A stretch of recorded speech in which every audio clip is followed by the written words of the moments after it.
Hello. Welcome to our Tuesday, March 1st, 2022 Committee of the Whole meeting of the Exeter Township Board of School Directors. Mr. Fike, can you please take roll call?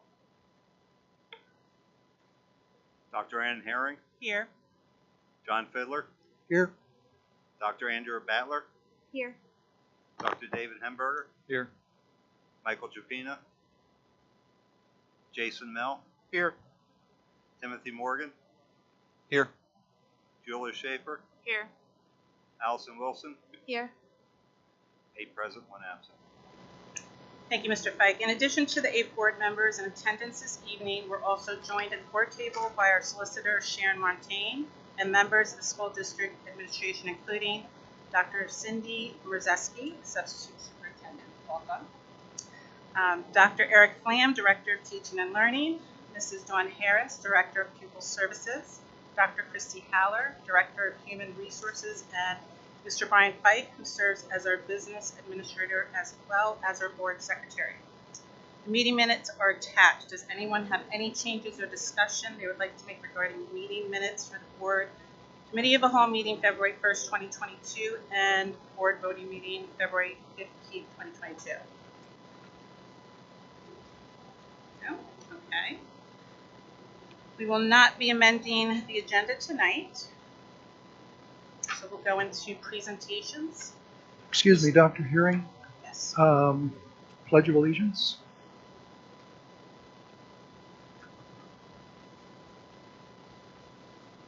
For the voting meeting. Oh, okay. Yeah. Did not know that. All right.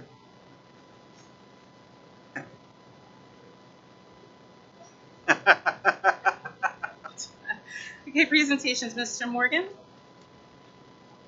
Thank you, Dr. Herring.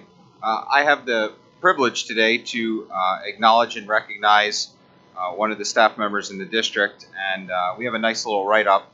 We're going to be recognizing today Ben Bernhardt.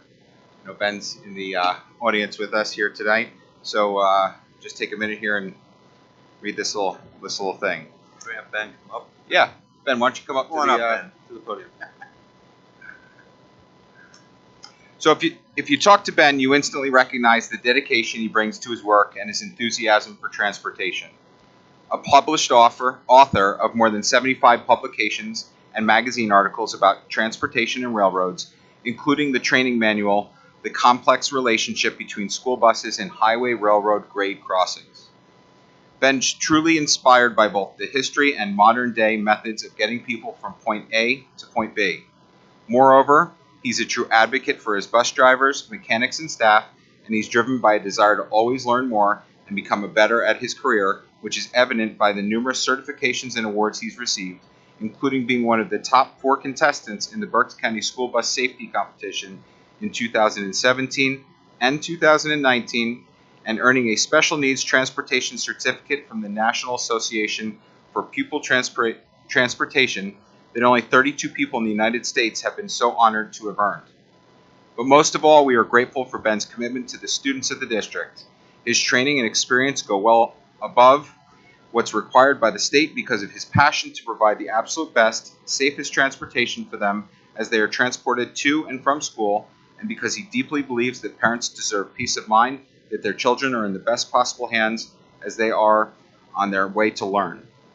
This recognition by the Pennsylvania Association of the School Business Officials publicly awards Ben for those qualities and his outstanding dedication that he brings each day to all of the district. An employee of the district since 2018, initially as our Assistant Transportation Supervisor and then taking over as the Director of Transportation this past summer during one of the most challenging times in public school transportation as he led his department through the challenge of the pandemic, juggling ongoing staff shortages, and a major renovation to the bus maintenance garage. Ben is truly exemplary at his work, and we are grateful for him. Ben, we just want to congratulate you. We have your award here, and I'll read it.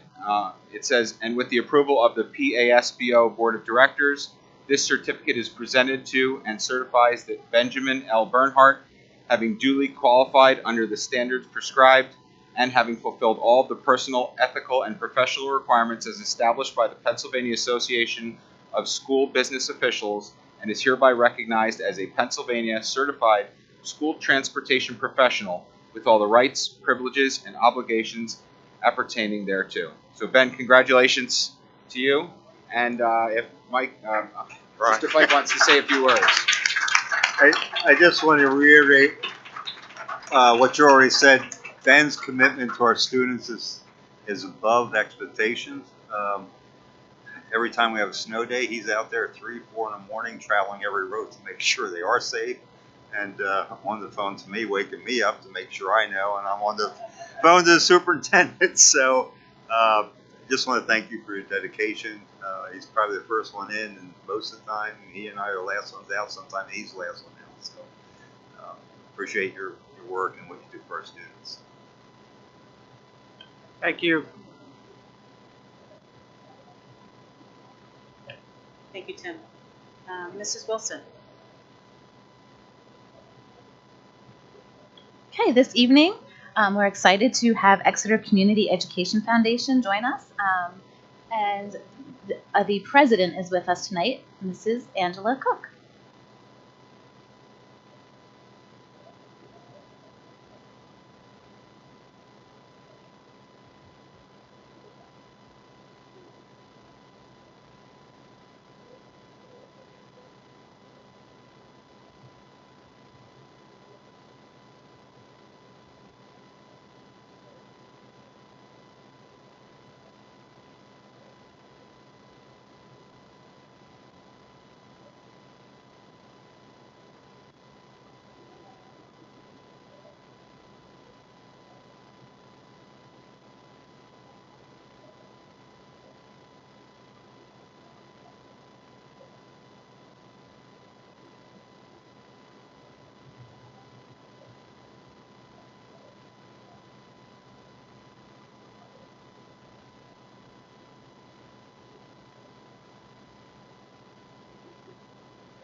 Mrs. Cook, could you repeat all that again, please? All over again? Come on, I was getting through it well, guys. Kidding. This year we have to date raised $33,500, a combined total from our donors that I'd like to acknowledge: JP Mascaro, Customers Bank, First Priority Bank, Tompkins Fist Bank, and Mortgage America. As the spring approaches, we will begin to look to the district for ways that we can help implement dynamic projects or programs that they'd like to bring to Exeter. Our other largest source of funding is our annual golf outing, which last year, under new co-chairs Christy Weller and Megan Blue, raised over $33,000 and brought out over 128 golfers, which was a record for us. This event is always such a fun day, and our events committee is already hard at work planning this year's outing, which will be held on Friday, August 5th. We're excited to start sending out details on this event when they're ready. We're always so grateful to all of our sponsors and golfers and volunteers that make this event such a fun time. Due to the pandemic, we were unable to hold our golf outing in 2020. To say we were disappointed is an understatement, but instead we pulled together, and with the help of our awesome community, we were able to raise over $18,000 for projects including the Learning Ally Special Education Library Program, the unique learning software for special education, and mobile hotspots, which were so important as learning was virtual for so many months. I feel that when ECEF is given a wish list of things that the district needs, that is when we do our best work in fundraising, and it's very important to us in the future to be able to work closely with the administration and the board to identify those goals for the next several years and how we can help with them. We'd love to have this be a yearly discussion so that we know the direction our board is headed and to be able, again, to be able to help you where you need to be. Other ways that we raise money include Facebook fundraisers, such as birthday fundraisers, which we are always thankful for, the Amazon Smile program, sponsor signs at the Eagle's Nest above the football stadium, and donations from our community. We also introduced a payroll deduction donation program for employees of the school districts, and we are so very thankful for those employees who have signed up to contribute. 2021 marked the first year that ECEF received an endowment contribution, which was $25,000 donated by Dr. Harlan and Mrs. Carol Kutcher, who are ECEF board members and very enthusiastic supporters of the students in this district. This endowment will award senior high 10th and 11th graders for their excellence in math and science based on the prior year's end of year final grades. That's a mouthful. Yearly 20 awards of $60 will be given in both math and science. We just awarded this year's group of students a few weeks ago, and it was a real feel-good moment where the students were recognized for their accomplishment after such a tough 2 years due to the pandemic. We are excited to continue this award and honor the Kutchers and thank them for their support of our learners. What I am most proud of during my short time as president, I would have to say without a doubt, is our Student Outreach Committee. In 2019, I noticed a need that couldn't be addressed by teacher mini grants or other purchases. And for me, students couldn't learn well if they didn't feel well. Whether that meant hungry bellies, not having warm clothing, needing medical or mental help, not being able to participate in various clubs or teams or activities due to financial hardship. So we recalibrated our Student Outreach Committee that today has 22 members from our community that are just absolute superstars. And our group works closely with the district's guidance and nursing departments and the district social worker to address needs as they are brought to the attention of staff and teachers. This group was formed right before the COVID-19 pandemic, and it makes sense to partner with Exeter Cares to provide support and assistance to students who have various needs due to economic hardship. We first started taking donations for the Exeter Cares Student Outreach Initiative in November of 2020, and since then we have raised over $27,000 and have provided help in the amount of $6,200 for over 26 families. We are so lucky to have recently received a more than $10,000 donation from a community member to go towards needs for students at the senior high school. And we also received an amazingly generous $4,000 donation from North Star UMC, which they collected during their Christmas Eve services. We have donated many grocery store gift cards, Uber gift cards, space heaters. We've covered prescription medicine costs, helped BCTC students with supply needs for their curriculum, and so much more. We held our first event this past December as we partnered with Boss House and Burke's Hometown Heroes with a Shop with a Teacher event. And during that event, 20 students were selected by their guidance counselors and their teachers, and they were given gift cards to shop at the store for their loved ones for the holidays.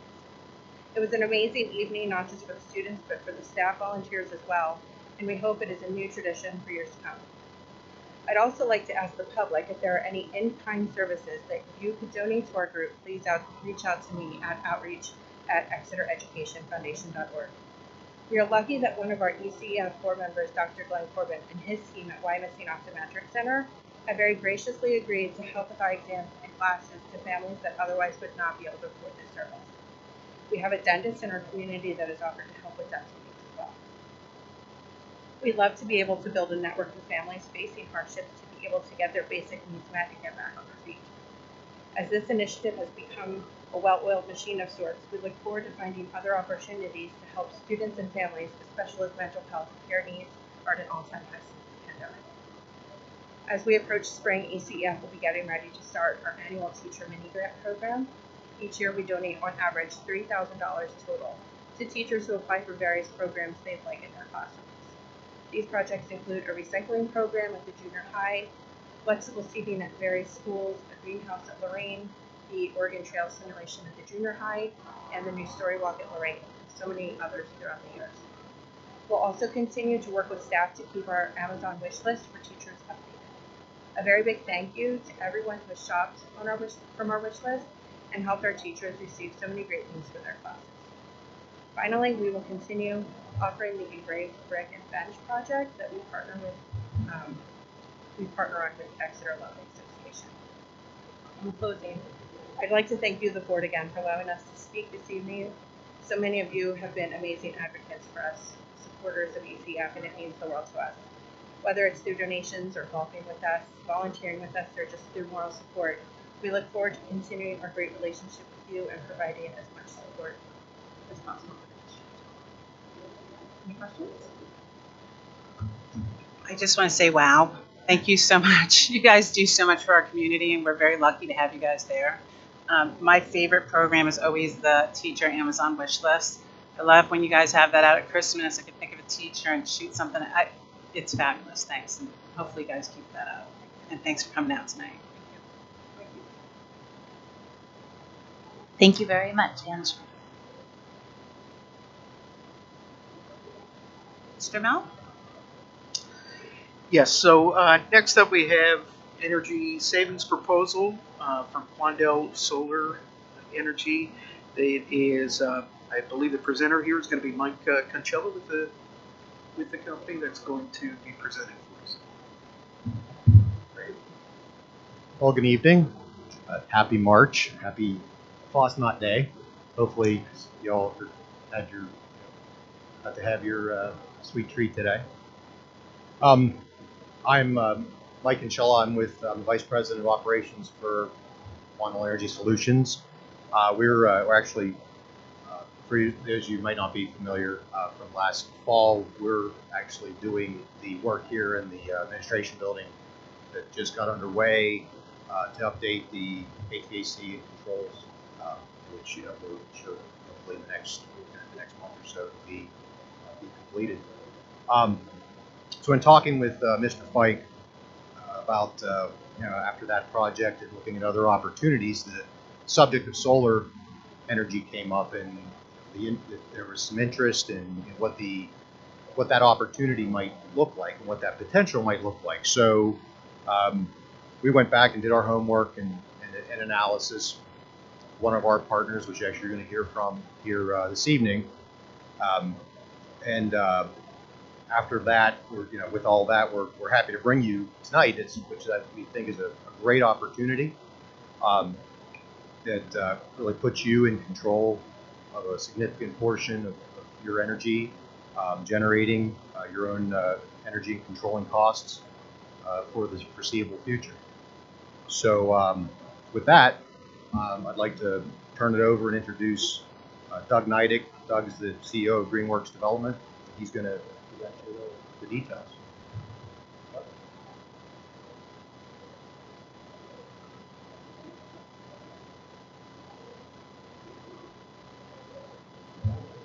Good evening. Like Mike mentioned, I am Doug Nidik. I'm with Greenworks Development, and we partner with Solar Renewable Energy. Our companies are both in the Harrisburg area. We are the largest commercial solar developer in Pennsylvania. We also partner with Quandel Energy Solutions.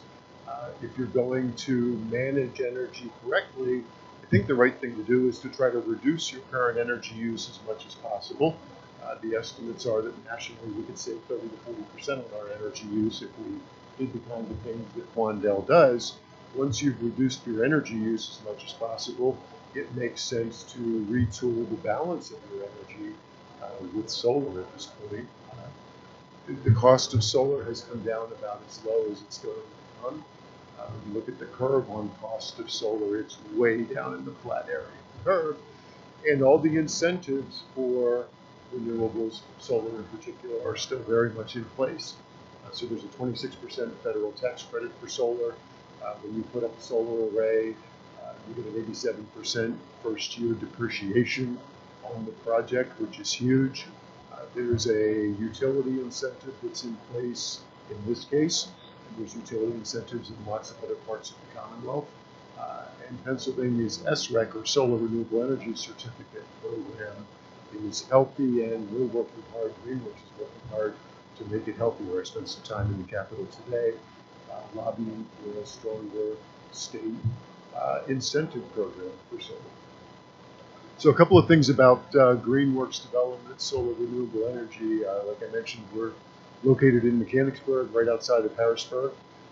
We are the largest commercial solar developer in Pennsylvania. We put up just south of $250 million worth of solar assets in the Mid-Atlantic and New England since 2010. We are the largest developer. We are a CPA-driven firm. My partners are all certified public accountants who have been doing solar projects for since 2010, for 12 years, 13 years now. I'm an engineer. I do a lot of research and development around solar, and I've been doing that for 15 years. Part of my conversation around solar when I talk about it as an engineer is that conventional solar, like we're going to talk about this evening, really isn't a technology business. The technology really is the same as it's been since 1954 when the first commercial panel was introduced. The technology's gotten a truckload cheaper, but it's the same basic technology. Solar really is a tax accounting and finance business. If you understand how to structure a solar project, how to buy it effectively, how to finance it effectively, how to bring all the incentives into the project effectively, and put all that together, that's how you create a successful solar project. So as Greenworks SRE, we track every federal, state, local, utility incentive that's available. We know where all the money is for these projects, and we can go get that money and put it together very effectively as anyone for these sorts of projects. And then we put the structure together so that it's the most advantageous structure for schools and other nonprofits. So I'm going to show you a number of different examples of school projects that we've done in the relatively local area within 100 miles or so of here. If you can go back one slide, one more time, just to the last slide. This is a project that we couldn't do in Pennsylvania because you don't have the incentives in Pennsylvania that we need to be able to do something more expensive like this. But in New Jersey or in Massachusetts or California, you very much can do these sorts of projects.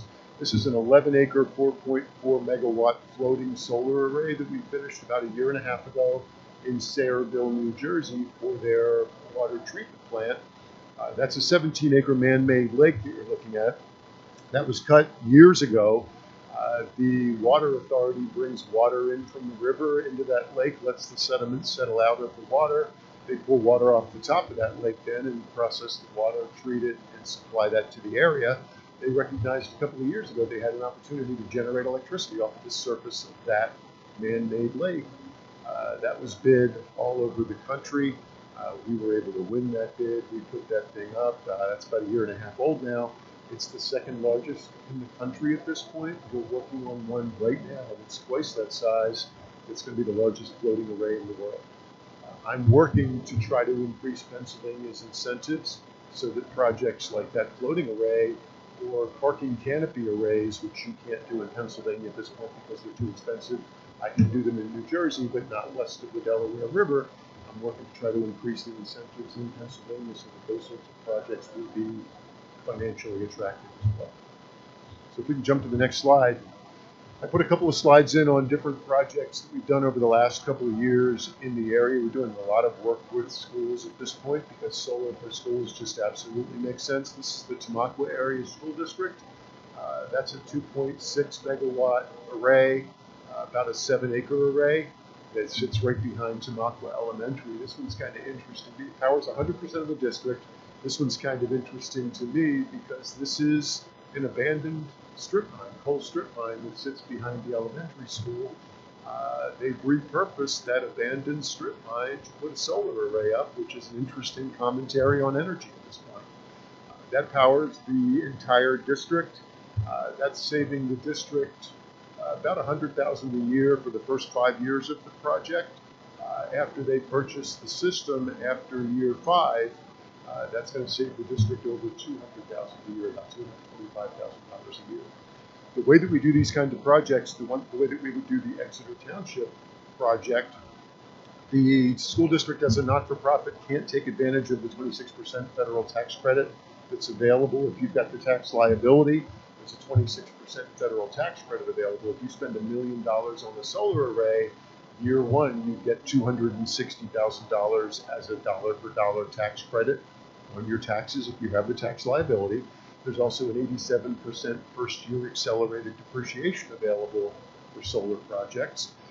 A not-for-profit school district can't take advantage of either one of those incentives, and those are huge when you add 26% together with 87% depreciation. What we do is we bring in groups of investors who do have federal tax liability. Those investors create a special purpose entity that's a partnership that's intended solely to build the array for the school. So in this case, it's Tamaqua Area Solar Partners LP. It's the partnership that we put in place for this one. We bring investors in who have the tax equity. Those investors put up the array. They operate and maintain the array for an initial 5-year period. They've got to hold the array for 5 years. If they don't own the array for a full 5-year period, they've got to forfeit that 26% federal tax credit back to the IRS. That's not something they want to do. So they put up the array on their nickel. The school district, in the case of this one and the others that I'll show you, and Exeter, will pay a monthly service charge for the use of the system. But all of the electricity savings and all of those SREC values, those solar renewable energy certificate values that are the state incentive for solar, accrue to the benefit of the district. And basically the upshot is that when we put these arrays up, it doesn't cost the district anything up front at all. You'll sign a 28-year power service agreement. It's basically the agreement that you're going to pay that monthly service payment for the use of the system. It's a 28-year agreement. You have to hang in there for 5 years because the investors need to stay in order to get that 26% federal tax credit. At the end of 5 years and 1 day, we'll work with you to figure out the most attractive way to finance the system, to buy it out from the investors, because whether it's for a school, for a business, or for a home, the best way to make the most money and save the most money on solar is to own it yourself. If someone knocks on your door and says they'll put the solar up on your roof for free at home, and they'll just charge you X amount per kilowatt hour for the solar for the next 20 or 25 years, call me. I'll talk you into a better way to do that. What we've set up here are situations in which the investors take advantage of their federal tax liability to take advantage of that 26% federal tax credit and the bonus depreciation. You'll pay a monthly service fee, but you'll be able to save and make money as soon as the system turns on without having to spend any money up front. After 5 years, you 100% finance the system. It still doesn't cost you anything because you're 100% financing the system at a discounted rate because you've had the system in operation for 5 years, and your savings, round numbers, just about double, actually, more than that in your case.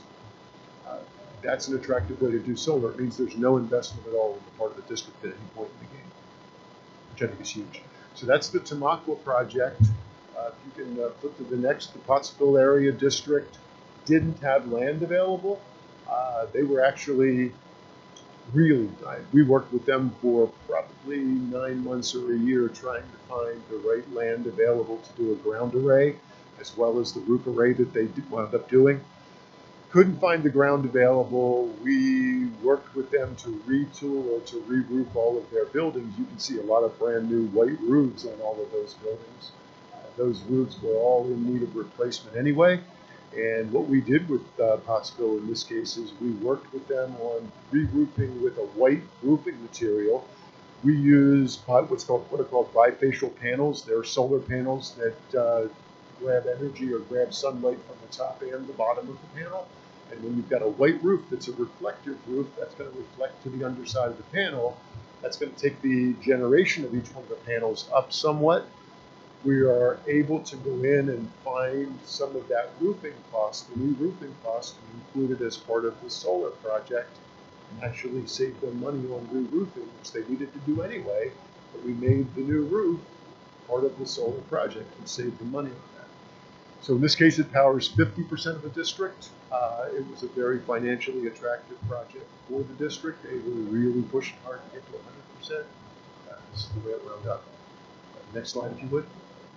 It's the Midwest School District in Middleburg. The Midwest District project looks very similar to the Tamaqua Area School District project. It's about 2.5 megawatts. It's about 7 acres. They put it right behind their campus. You can see their school building campus in the distance there. In this case, all of our arrays are fenced. In this case, they're putting robotic mowers in place in that fenced area in order to be able to maintain the ground underneath there. We are doing lots of different things with schools. Once we put the arrays up, they're working on robotic mowers, and they're letting their technology classes work on that with their maintenance group. We've got other districts that are looking at putting sheep in that fenced array so that they manage their grass in the solar array using sheep, and their Future Farmers of America group manages the sheep along with some consultants that we bring in. And the Midwest District in particular is using the data from their solar array as part of their science curriculum, teaching their kids about energy at this point already from the data coming off of their array. Part of what I like about that is that kids that are in school at this point are going to live in an increasingly energy conscious world. If they're not energy fluent, that's going to be to their distinct disadvantage. When you as a school district put up your own energy project, you really do get to teach the kids about energy using the data from the array that's in their backyard.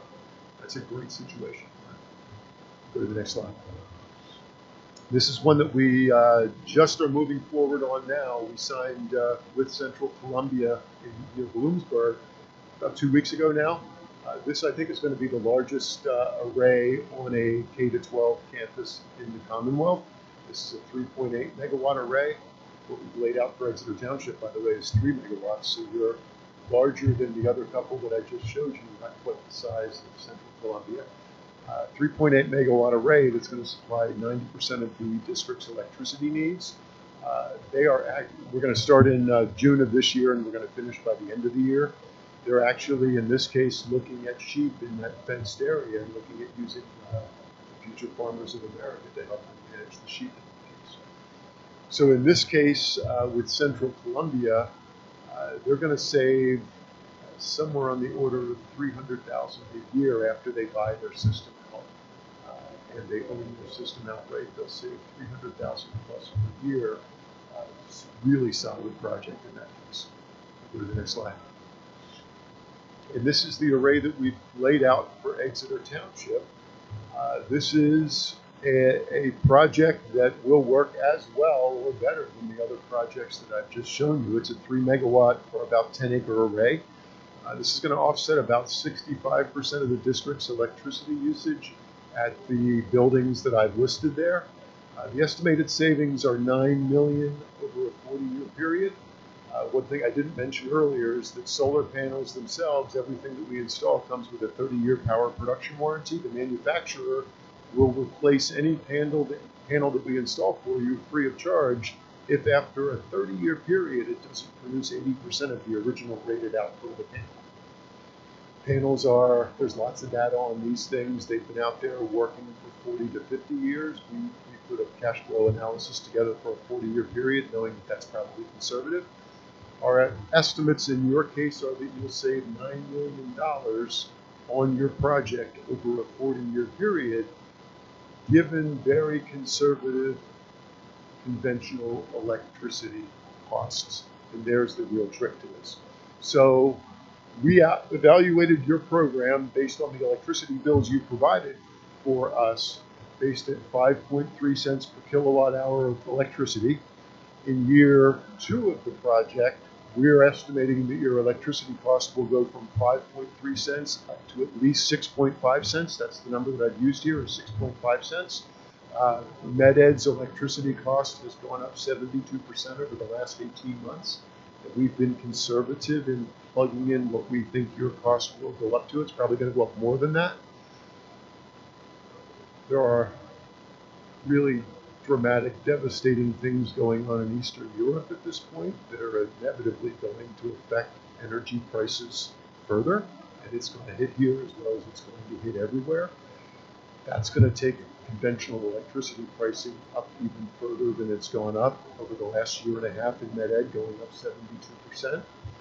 When you put up a solar array, you install your own generating system. That's what you're seeing on the screen right now. That's your own generation system for electricity, at least 65% of your electricity in this case. Once you've done that and you finance the system after an initial 5-year period, after the investors are able to sell, you then only have to worry about what your principal and interest payments are on that system for the next 35 years. And we'll help you to find the right long-term, 30-year, probably fixed rate, lower interest rate financing. There's lots of loan programs available for this stuff. At that point, you'll know exactly what your electricity costs are going to be from that array at 65%, not 100%, but 65%. You'll know exactly what your costs are going to be coming off that rate for the next 35 years after you buy the system. That's huge.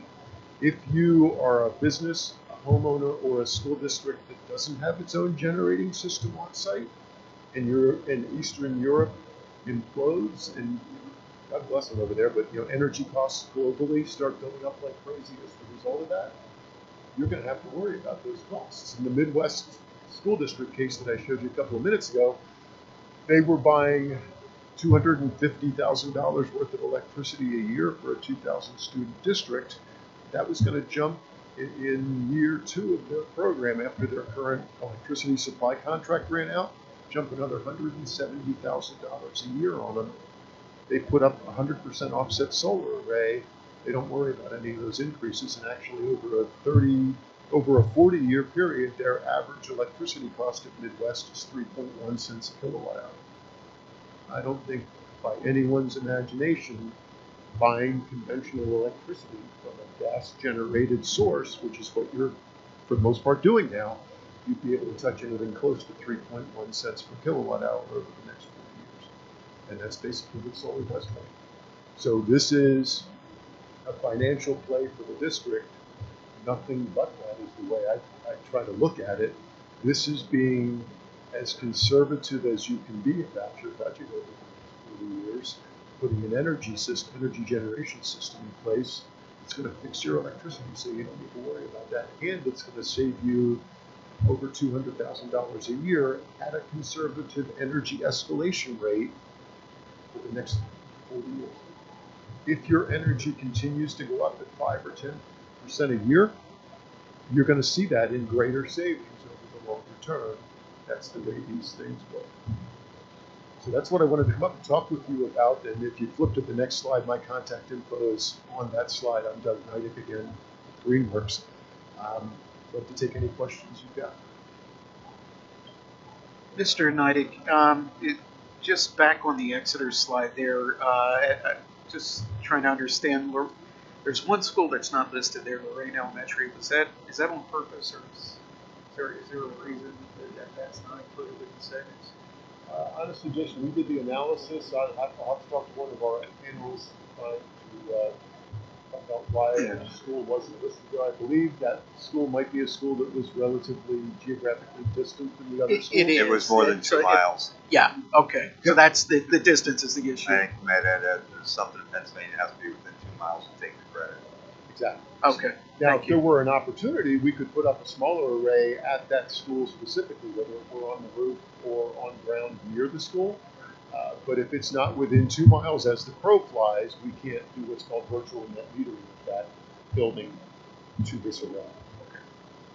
But there's the opportunity. So the way the process works from here is if the board decided that it wanted to move forward in further investigation, not to commit yet, but further investigation of the system, one of the next things we would do would be to bring our analysts up, look at the site where we've decided we're going to put the array, but then if you were interested in trying to move from 65% offset, which is what we've analyzed here, to some number between 65 and 100, we try to take as many school districts or as many customers as we can as close to 100% offset as possible, because that's just that much more protection financially for you over the next 40 years.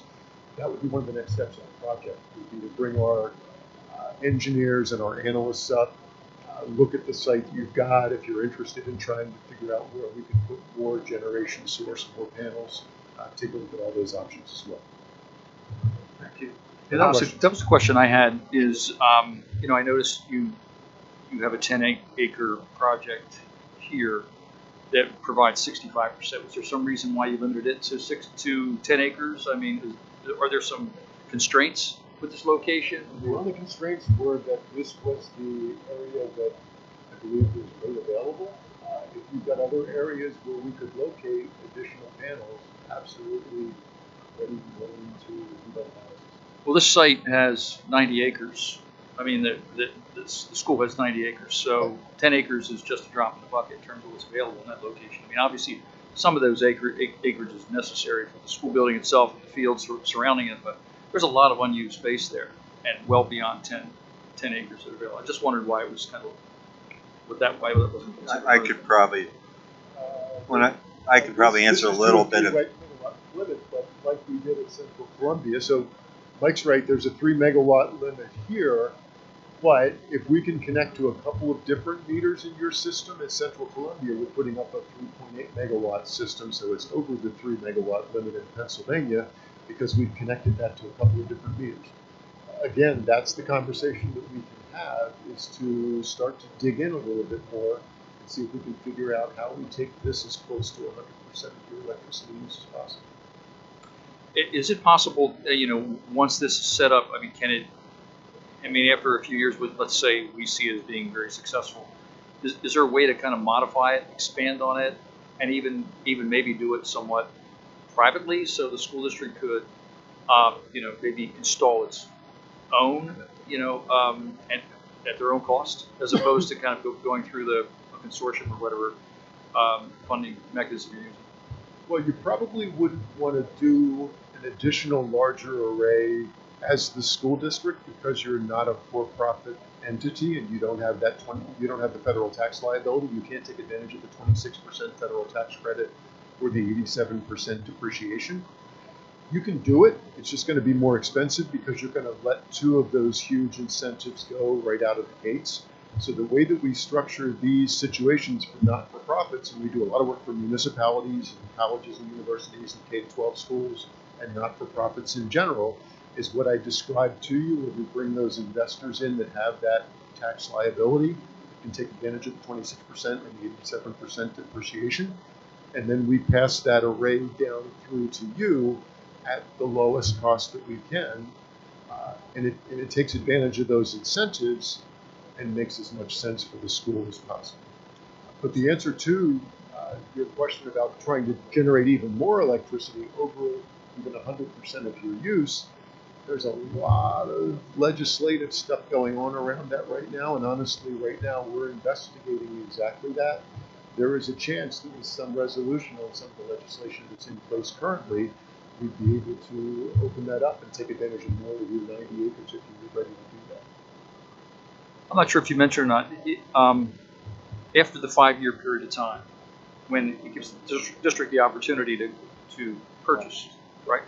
Do you have a sense of what a system like this would actually cost the district at that time? I do. It is, if you have the spreadsheet, the Excel sheet that I had sent in, I don't know if you have that available or not. You're looking at that off the sheet, right? Yeah, $3,529,000 is the purchase cost of the system.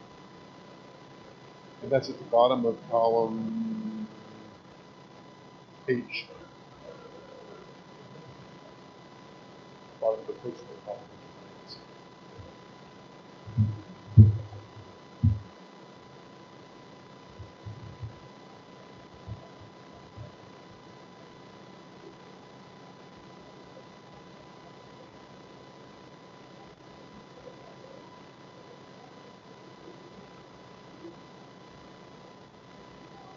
And maybe you could also address, you know, what are the monthly service charges that we'd be spending? Is that in this sheet as well?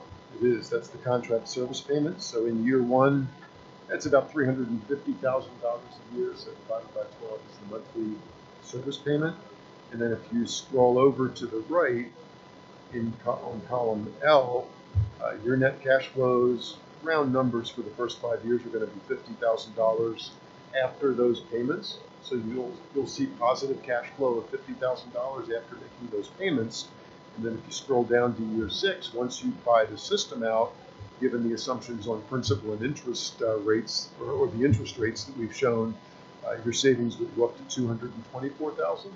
But if you look on the upper left of the spreadsheet where the yellow cell is there in the upper left, that's the cost of electricity, which is the big issue here.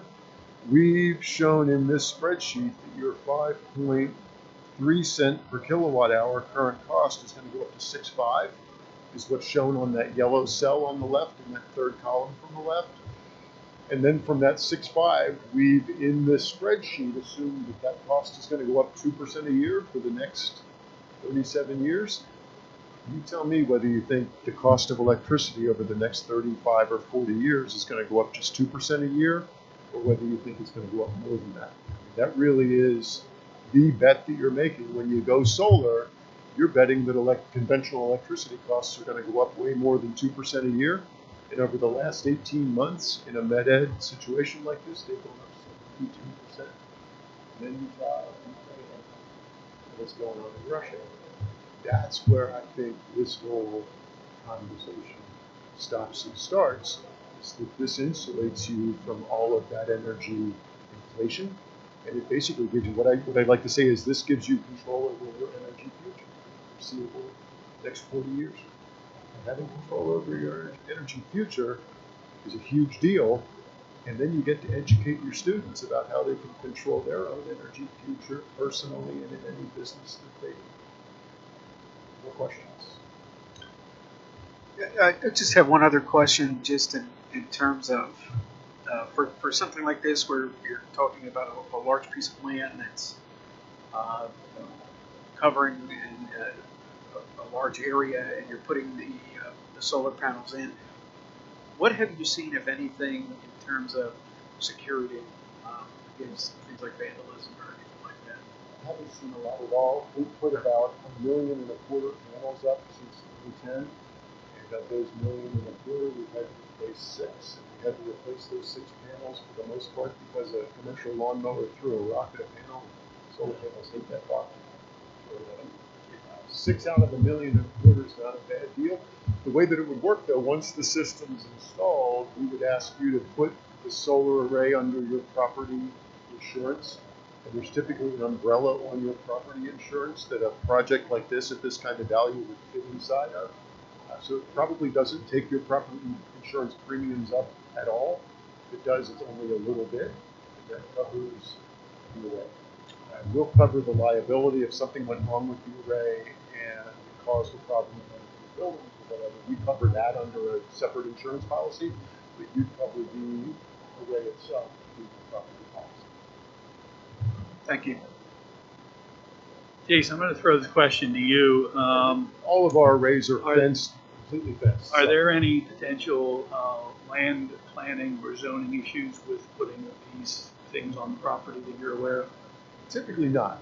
Honestly, 5 years ago or so, I would have seen a lot more of those sorts of issues than I've seen now. We did 5 years ago or so run into one codes officer or somebody at a township or at a borough who just was dead set against this, and they'd find any reason that they could to not do it. Public opinion and those sorts of issues have really kind of disappeared at this point. I think we really are living in more of an energy conscious world, and all of the townships, all of the boroughs that I've done over the last 5 years really understand that this is where our future is, and we're working with this. Mr. Jupina, just to also just add to that, I am not personally aware of anything within the zoning ordinance, although I did not look very thoroughly to see if there's any regulations around solar panels. So if there is, there could be a possibility of the need of a variance, but I'm not aware of anything. And if you'll recall, 8 years ago, the discussion around the bus facility when we never really checked with zoning.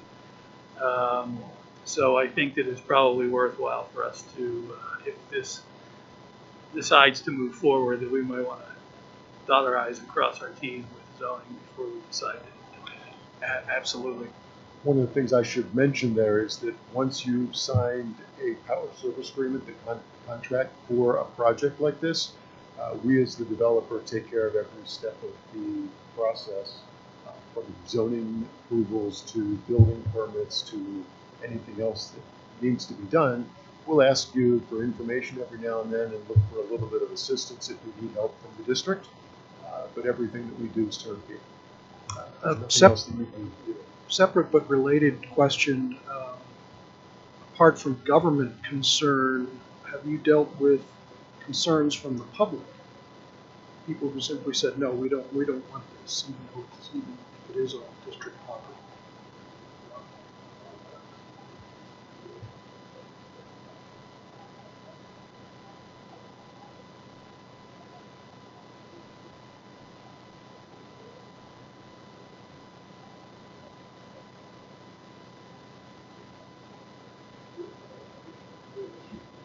West's case, I know their numbers well. $250,000 worth of energy expenditures before we put the solar up. Could have gone up into the 420, 430 range just with the 69% increase that PPL has put in place over the last 12 months. If you're a taxpayer, you're exposed to all of that. And what we're seeing are two things. We're seeing some constituents, some taxpayers who are for this because it just makes financial sense. It protects their tax increases. It protects them from tax increases. Obviously, there's some other part of the community that's concerned about the environment. And I don't talk about the environment because I don't like to step on landmines with this. This really is a financial play for me, as far as I'm concerned, and it's to protect you in the future in terms of your expenditures on energy. I don't need to talk about the environment because if you're an environmentalist and you're looking at a presentation that's going to retool you with solar, you're for that without me having to shove it at you. So we don't see really much pushback at all from constituents in any part of this, and that's increasingly been more and more something that the public wants to hear about. They want to know that a school district's doing this. They recognize that it's the more financially attractive thing to do. They recognize that it's going to be great for their kids' education at the same time. And they're right. You said you don't see much pushback. What have you done when you've seen it?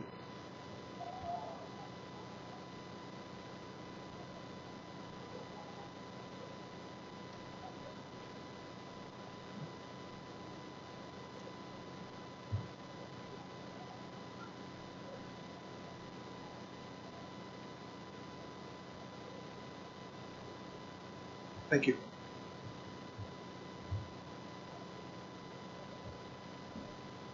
Any other questions? No? Thank you very much. The last thing I wanted to mention is that we provided that Excel spreadsheet in Excel. We provided that in its raw form. So if you want to go in and play with energy increases and play with anything about that spreadsheet, you can manipulate that any way you need to. Thank you very much. Appreciate it. Okay.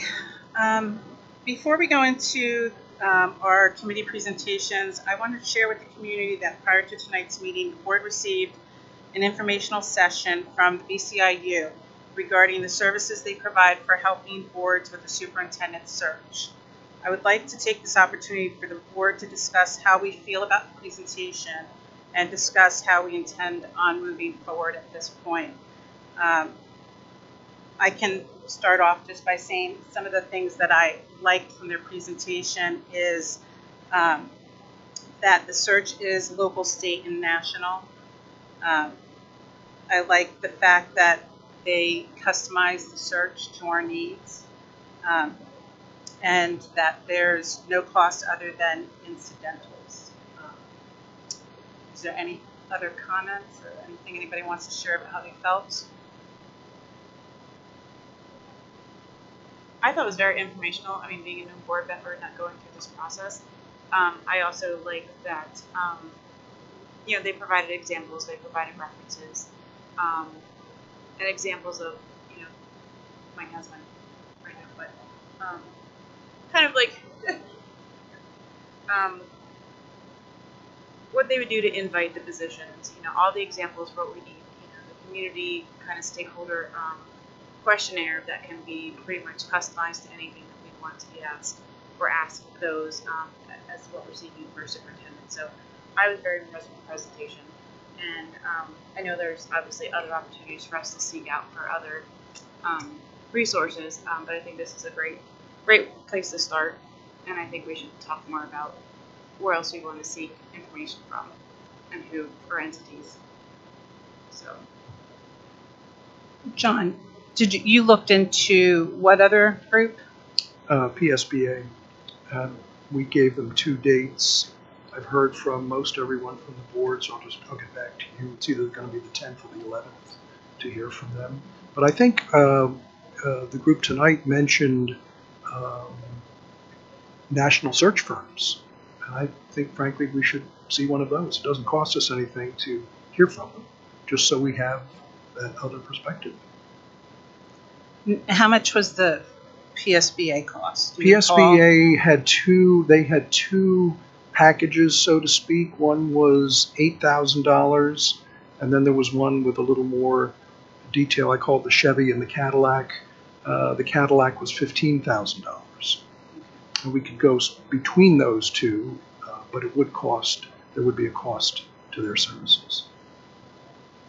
Is that meeting Zoom? Are we going to have it? That'll be virtual? via Zoom. Okay. Yeah. And as for the group tonight, I think as long as we maintain control of whoever we work with, the group is a consultant to us. We control, it's like the old Outer Limits show. We control the vertical. We control the horizontal.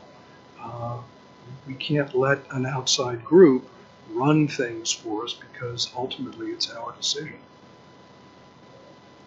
And I do think it would be important for us to include the community as much as we can with the search. Absolutely. Yeah. I did want to, if Dr. Cindy can comment, like you did at the meeting, we had asked about the interview of the superintendent, whether that can be done publicly. And you did bring up a good point. I think I concurred with others' points, but yes. So to start a search, there's often 2 to 3 rounds of interviews. Often some candidates, and some very qualified candidates, might be hesitant if the initial interviews are public, only because of current districts that they're working in and staff members that they're working with, that they might not want to upset them, or, I don't want to say let them know that they're looking, but let them know, that they might be leaving, and it kind of just messes them up a little bit where they currently are. So usually the public is involved, if at all, at kind of the finalist level, where there might be 1 or 2 finalists, and then they're brought in and have some larger focus groups. Now, what the consultants did say tonight was that there can be representatives of the community at the initial interview meetings. In most cases, and I wanted to mention then too, I shouldn't say in most cases, in all cases, those interviews are treated in a confidential environment. So everybody is held to confidentiality. Whether everybody upholds that confidentiality is another story, but in most the ones that I've been involved with, it has been pretty well upheld. People take that pretty seriously. So the candidate pool could be limited by saying that we're going to have public interviews up front, or a lot of community involvement up front. And I don't mean community involvement by input or survey or whatever. Of course, that's part of the process. But to have them in part of the interview process usually can be a little bit detrimental to who you get in your candidate pool. As I just said, the finalist round is a different story. Is that where you want me to go? Okay. Yeah, that was it. Thank you. One question I did want to ask, I don't know if you can answer it, but how do you pick from the community who you would want to sit in that panel? How does something that happen? Well, Your mic came off. I'm sorry. sorry. You pick. You got it. It was a learning curve.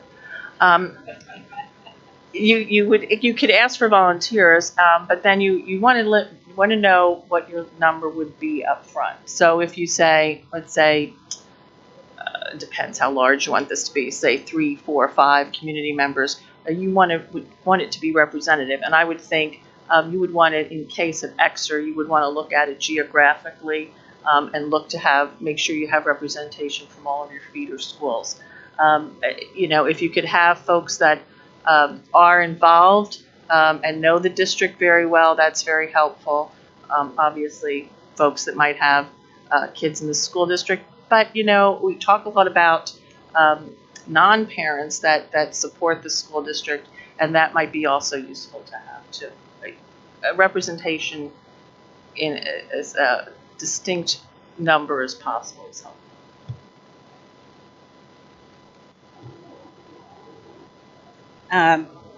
So at this point, then, we're going to have PSBA talk to us about their program then, and then it will look into maybe 2 other firms to see if they can come in and talk to us as well, whether it be virtual or not. But we're trying to get it done within the next 2 weeks, so we have a better idea and move forward with that.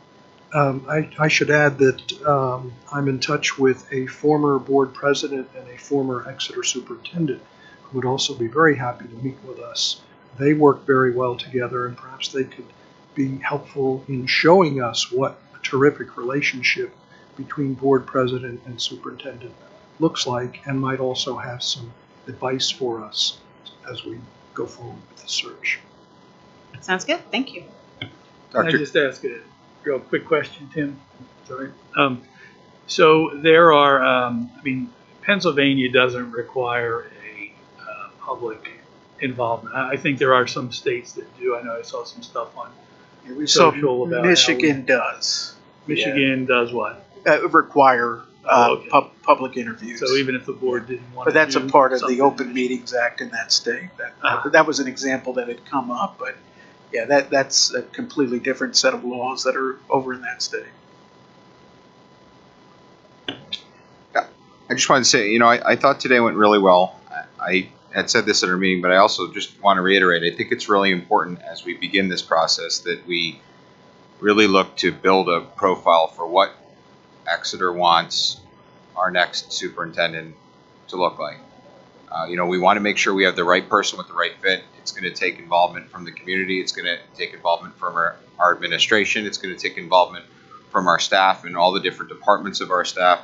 But I really think we need to take the time to build what that looks like, and then really to reflect on what direction our district has been going on, what our goals have been, whether, the administration feels as though those are the goals that we want to continue to drive, because I think that that's the most important part before we actually establish our candidate base and start our interviews, is to make sure that we know, what we want this person to look like and what we want our district to continue to look like as we move forward. So I'm excited about looking at all the different places, but as we do, I want to continue to stress to every one of those, I'm interested to know how they consult with us to help us build that profile, or if that's something we really have to sit down and carve out a plan for on our own. But it is important that we get the input of everybody that is a part of this district. And one of the things that I liked today was they even mentioned the students, what the students were looking for and what's important to students. So just something to think about that we keep in the forefront, because I also want to make sure that we don't jump past it, because I think we have to have that as a starting point in order to move forward. I think, though, that we can do that without delaying the process, because it does take a while to post the position and have applicants put in their information, that we could do that. We could be building that profile at the same time as applicants are gathering their information and giving it to the BCIU, because I don't think we can delay. No, I agree. Just something that I want to make sure that we continue to emphasize the importance of getting through that part. And I think bumping off of what you said, that's why for me it's important to keep those people involved in the interview process as well. So they're at that time continuing to give us their thoughts and feedback of what they want to see. Any other comments? Okay, great, thank you. We'll go on to committees. Next is Education Committee, Mr. Fidler. Thank you, Dr. Herring. The first item is conference requests, and this is on every month. And one of our conferees is Dr. Flam, and I thought it might be instructive to have him talk for a minute or two about the conference he's going to, what his expectations are, and what he expects to bring back to the district. Dr. Flam? Thanks, Mr. Fidler. This is the Pennsylvania Federal Program Coordinators Annual Conference, and I serve as the Federal Programs Coordinator for the district. Being new to my role, I think it's important and essential to know as much as possible about federal programs, the rules, the regulations, the allowances, the prohibitions associated with all the title funding. Session topics include Titles 1 through 4 programs, program and fiscal administration, federal programs, non-publics, parent and family engagement, and so forth. But it's an opportunity for me to get together with federal program coordinators from around the state to learn from them, to learn from the presenters, and to really educate myself about the title programs, which are so essential to funding our district. We certainly use title funding, Titles 1, 2, 3, and 4, to provide for a number of different things in our district. So I want to make sure that I know as much as possible about these programs. I can bring that back to the district. Great, thank you, Dr. Flam. Any questions for Dr. Flam? Great, thank you. Have a good conference. The next item is an update on the health and safety plan, and I'd like to turn it over to Dawn Harris, please. Thank you, Mr. Fidler. So I think there's a larger State of the Union address happening later tonight, but we're going to have our own little State of the Union address right now on pandemic management and talk about a few recommendations related to the health and safety plan. So I would like to present to you a few recommendations from the administrative team regarding our pandemic management practices, and then I'll kind of outline for you out of those things, if you wanted to make changes, what you would need to take board action on, and so on and so forth. So bringing you up to speed on incidence rate in Exeter, our incidence rate is at 44. Back in January, mid-January, just to give you perspective, it was up to 1,500. So we are currently in, if you recall, those older categories.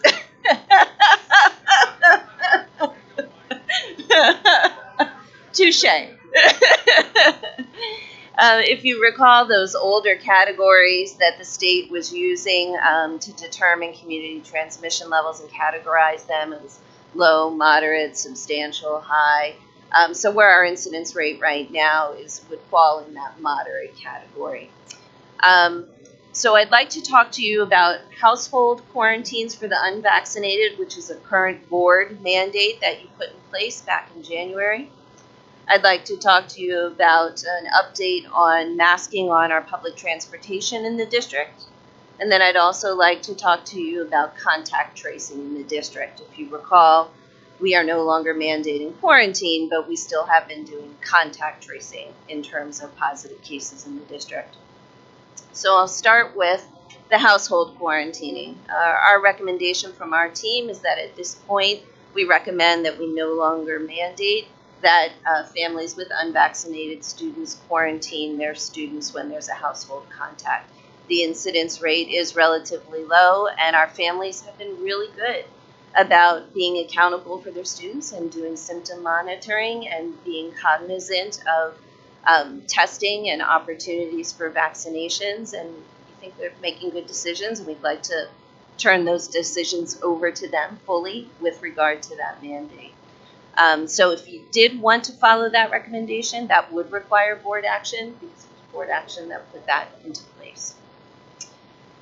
Masks on our public transportation. I was going to bring a recommendation to you about that, but the CDC beat me to it on Friday afternoon at 4 o'clock, which is the usual time, as you know, for recommendations to come out. So currently, you have no recommendations in place regarding masking on our public transportation in the district, because what we had in our health and safety plan was dependent upon the expiration of the federal mandate. So the only action you would need to take there is if you wanted to put in place a masking mandate for our public transportation. So that's a piece if you want to discuss. And then regarding contact tracing, I don't know if you recall, but back in January, I had sent to Dr. Miner and the board an update from the Chester County Department of Health. It was at the height of Omicron, and they basically said at that point contact tracing had become largely ineffective due to the level of community spread of Omicron. And they felt that at that point, particularly in school districts, the emphasis should be on working with families regarding symptom monitoring, testing, and vaccinations as larger mitigation measures. And so they recommended to the school districts in Chester County to stop contact tracing. Many of the districts in Chester County followed suit with that. Here in Berks County, as of late, several of our neighbors in the county have also recommended that the staff stop contact tracing, most recently Governor Mifflin in Twin Valley. Again, because largely we found that through that contact tracing process, given the level of community spread, it's not easy to identify where someone has actually contracted COVID.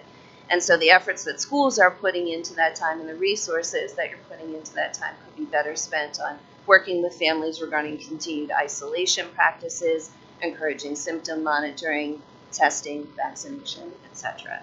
So our team recommendation to you is that we also end that contact tracing piece here in the district.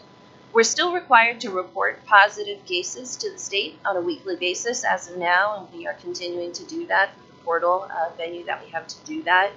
And we would continue to recommend that we follow the requirements for isolation regarding positive cases. So that means that if you have COVID, you are still expected to isolate for 5 days, and then mask on days 6 through 10 when you're present on campus. So that's the recommendations from our team. When I say our team, I mean our administrative team and our team of nurses who wholeheartedly endorse these recommendations. The other piece to that, just sort of a logistical one that wouldn't require any board action, would be moving the dashboard to a weekly dashboard again, as opposed to daily, because we're largely putting up zeros at this point on the dashboard. So just to recap then, items that would require board action would be the household quarantine mandate that you have in place, and then a revision to the health and safety plan to address that contact tracing piece. So those are my recommendations to the board. Now, Dr. Gearing, Mr. Fiddler, I'll turn it back to you for discussion.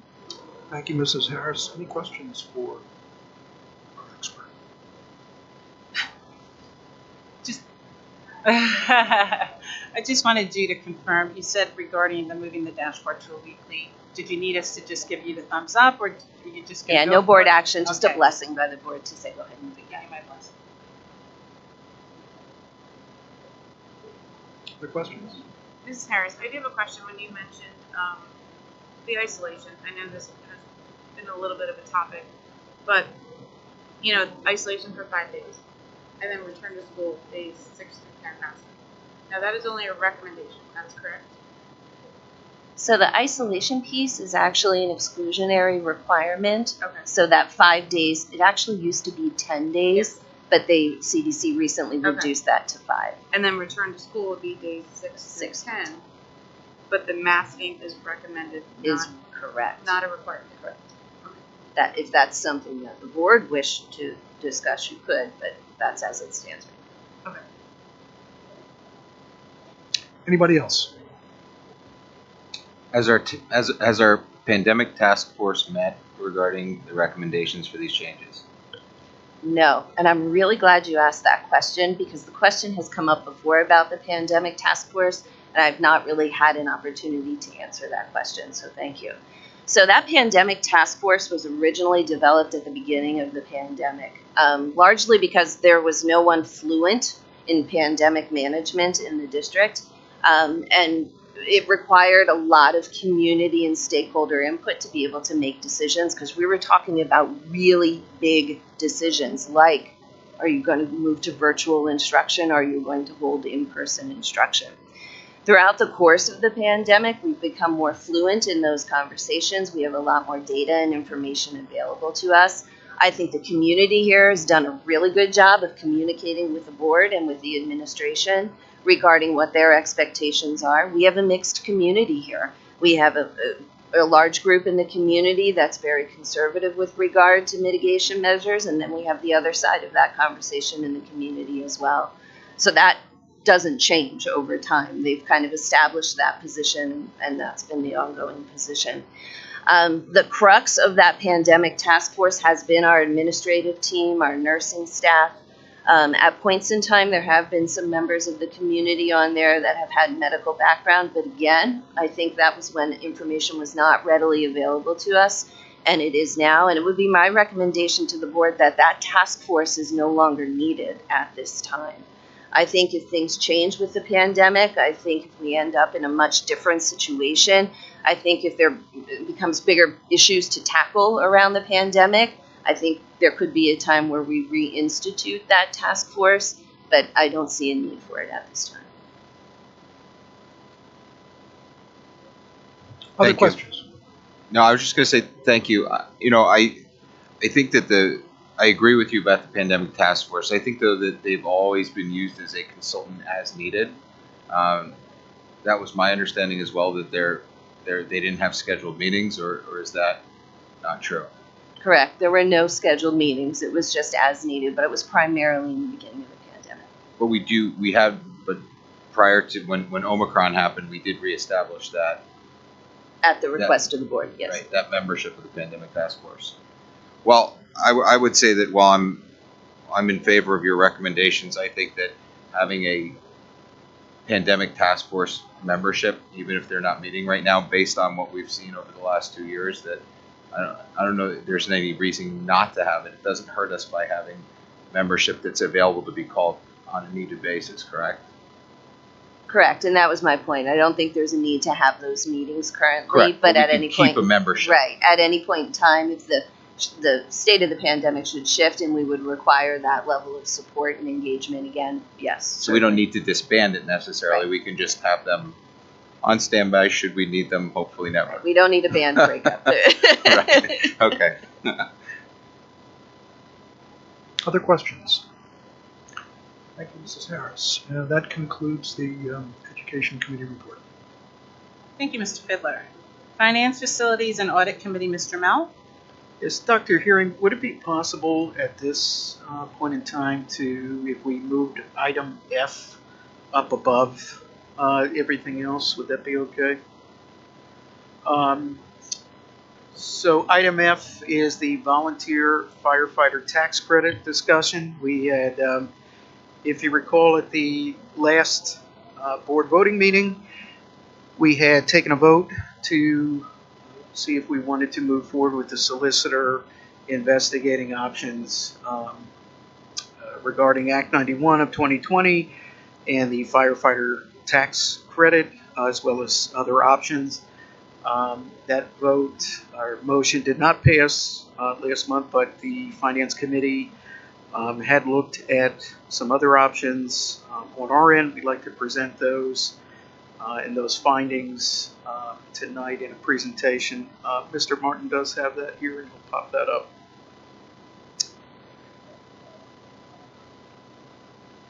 So if we advance to the next slide, just doing a quick recap here of the actual law that we were talking about. So Act 91 of 2020 was signed into law on October 29th of 2020, and essentially it expands the first responder tax credit of 2015 to include school district and county taxes.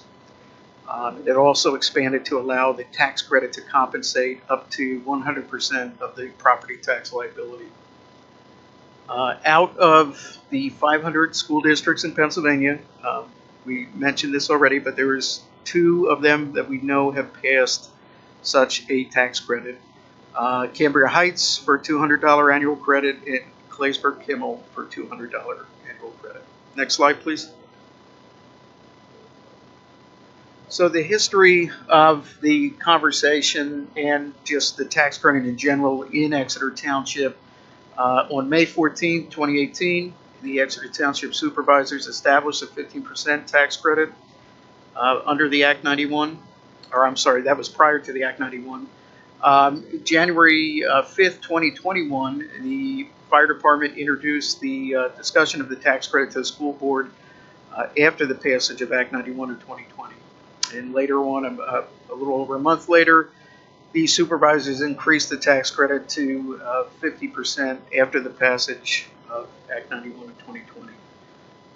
April 6, 2021, fire department proposed a 25% tax credit to the school board. June 8th, 2021, the former chair of the finance committee proposed a 100% credit capped at $2,500 per volunteer.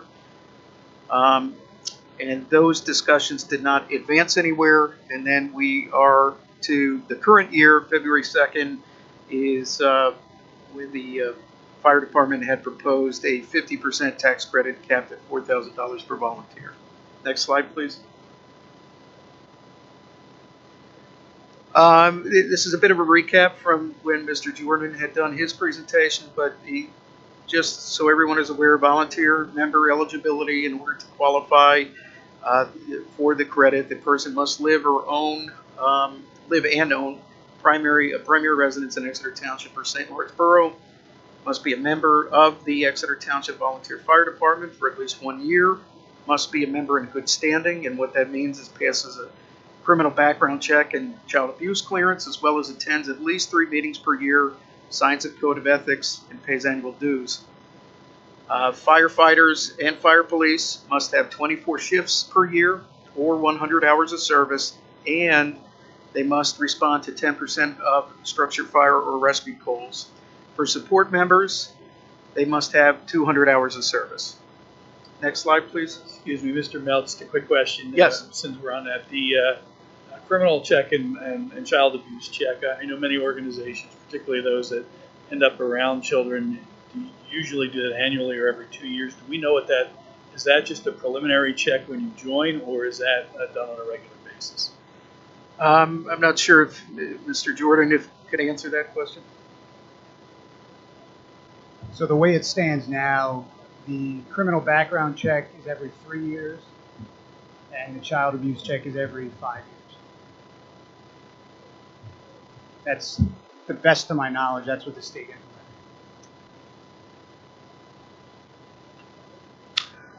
So looking at the fire department, after discussing with some of the contacts there, we were able to just do some preliminary investigation just to get an idea of what we were looking at. There's 34 active senior volunteer members living in Exeter Township or St. Lawrence Borough. 27 of them are homeowners. 5 are living with family. 2 are renters. Obviously, this credit only applies to homeowners if we're looking at Act 91. So out of the 27 homeowners, 21 were qualified for the if we were looking at the tax credit for 2021. 13 of them were firefighters, 4 were fire police, 4 were support members. And as you remember from Mr. Jordan's presentation, the goal was to attract an additional 5 new volunteer firefighters. Next slide, please. Stipulations of the Act 91 credit. Just to go through these briefly here, only 1 tax credit can be applied per household. So if there was a situation where there were multiple volunteers living under the same household, it would still just be 1 tax credit. It only includes a primary residence. It would not include multiple properties. It would not include land owned. It would just be a primary residence. This is only non-career volunteer staff that are eligible, and the credit cannot exceed the school tax liability amount. So therefore, if we were giving a credit for $1,000 and their tax liability was only $500, they could only get up to $500. Next slide. So if we look at the data behind the 21 volunteers that would have qualified for this, the average assessment is $129,205. And you can see that the range of the home assessments vary. The one at the very bottom there, starting with 1, has a home assessment of $18,100, and that goes all the way to the top on volunteer 21, which would be $349,900. Next slide, please. And if we look, those were the individual tax assessments of the volunteers' property. Yep. Yep. And using that same information, we look at the tax liability. So if we look at the tax that we bring in for those 21 volunteers, we're talking about $92,786.18. Again, very wide range, where the minimum tax liability is $618.96, and that's going up to nearly $12,000 in annual tax liability. Next slide, please. So the problem that at least I personally have with this incentive and trying to do it through a tax assessment on a home is because of the variability here. You're essentially two volunteers could be doing the very same thing, but one volunteer could be getting a lot more reward based on the type of home they purchased. So if you look at that, the top three highest assessments, top three volunteers with the highest assessments are earning 26% of the total credits, or a little over $11,000. If you look at the top three lowest assessments, they're taking in 5.5% of the total credits, which is a little over $2,400. That's using the 50% tax credit with the $4,000 cap. Next slide. So if we look at the other options that were discussed, the one that was brought up was a flat credit to try to make it more equitable across all volunteers. The minimum amount that we had discussed, or that was requested by Mr. Japina, was a $600 flat credit under Act 91. Considering that the minimum tax liability is $618, we would be able to do that across the board, 100% credit capped at $600. And that's assuming that any additional volunteers that would come on would have a home assessment greater than $17,550. Once it goes below that amount, then you're talking about paying up to whatever the maximum tax liability is for the home. Next slide. In discussions with the fire department, the other option that was mentioned was a tiered flat credit, if that was something that could be done. So an example would be paying $300 for a support volunteer, $400 for fire police, and $1,000 for a firefighter volunteer. And the reason behind that request was essentially the credit is trying to attract more volunteer firefighters. Essentially, that is the primary objective of this.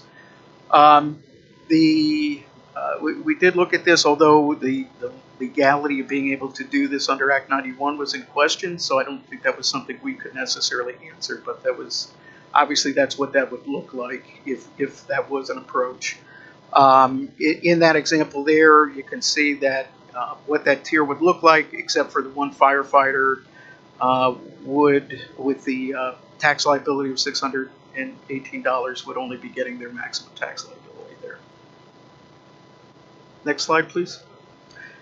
So other considerations that we looked at outside of Act 91, direct volunteer payment of $5.99 to any volunteer living in Exeter Township or St. Lawrence Borough, regardless of home ownership. And another option was a monetary donation to the fire department. Next slide, please. So the monetary donation to the fire department was another idea that was talked about between the Finance Committee, and that would be a donation paid through a budget item for a total sum of using a formula of qualified volunteers who live in Exeter Township or St. Lawrence Borough. It would not be restricted to homeowners and not tied to a home assessment. Essentially, whatever that formula would be and the money that we would apply to it, it would be the fire department would be responsibility for the distribution of those donated funds to volunteers. So if they wanted to do a tiered system, they could do that. In this example we have here, it would be a $600 donation and applied across 26 qualified volunteers that would live in the area, which would come to about $15,600 using 2021 example. This obviously does not fall under Act 91. This would be going outside of that. Next slide, please. So at the end, the committee is basically recommending one of the following options. Either a flat $600 credit per qualified volunteer under Act 91 with an estimate of $12,600 annually based on 2021 volunteer numbers, or the monetary donation budgeted line item for the fire department, which was estimated $15,600 annually for based on 2021 volunteer numbers. Discussion or questions? Can you explain again why the tiered was outside of the questionably outside of the legalities? I think you said. Yeah, so it really is something that we would have to, and Mrs. Montaigne is here, so we could maybe get at least an opinion. But I am not sure if under Act 91 you can specifically say in there that if this person has this job role or job title, they get this credit versus this volunteer with a different job title or job role. My understanding of Act 91 is it's a credit that's applied across all the volunteers. Currently, under that law, there's no distinction, so you could run into a dispute where somebody was disputing the tax credit being granted is tiered, and there's no allowance in the law to allow that to happen. The monetary donation, that is legally permissible. I actually did look into it. Okay. Is there a reason that we couldn't, if we chose to do $1,000 across the board, as opposed to the $600, like we were originally going to do with firefighters in the tiered system? You could. So you're saying not do tiered, not do 1,000 across the board for support members, fire, police, and for firefighters. A flat rate of $1,000 across the board. Right. So so that would just increase the amount to 26,000. But you couldn't do that under Act 91. Or are you saying keep it under Act 91? Under Act 91, yes. We could. I mean, that's I don't think you can do it under Act 91. Why is that? Well, $1,000 and one person's tax liability is only $600.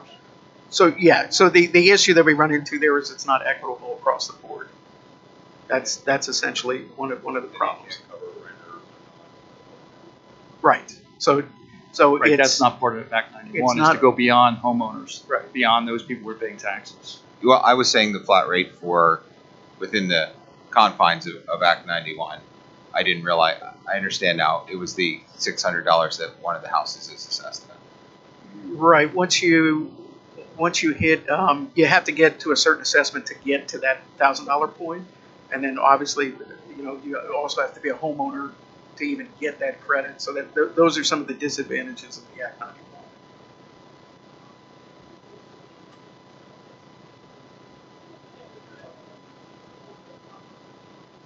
Sure. Mr. Martin, would you mind?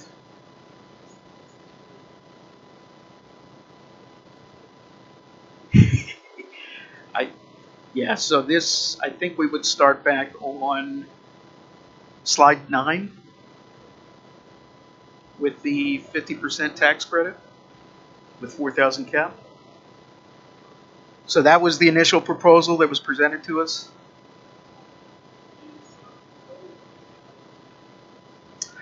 You probably could see it better up there, but $43,752.75. Next slide, please. Oh, good.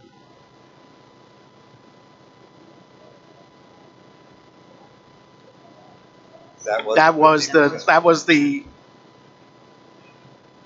so 25%.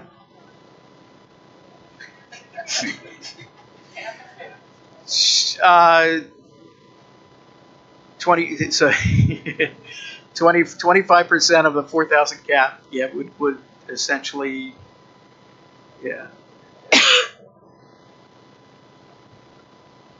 The other option was the flat credit. This was the one that was trying to keep it equitable across Act 91. $600 flat credit, which is essentially the same thing as saying 100% credit capped at $600.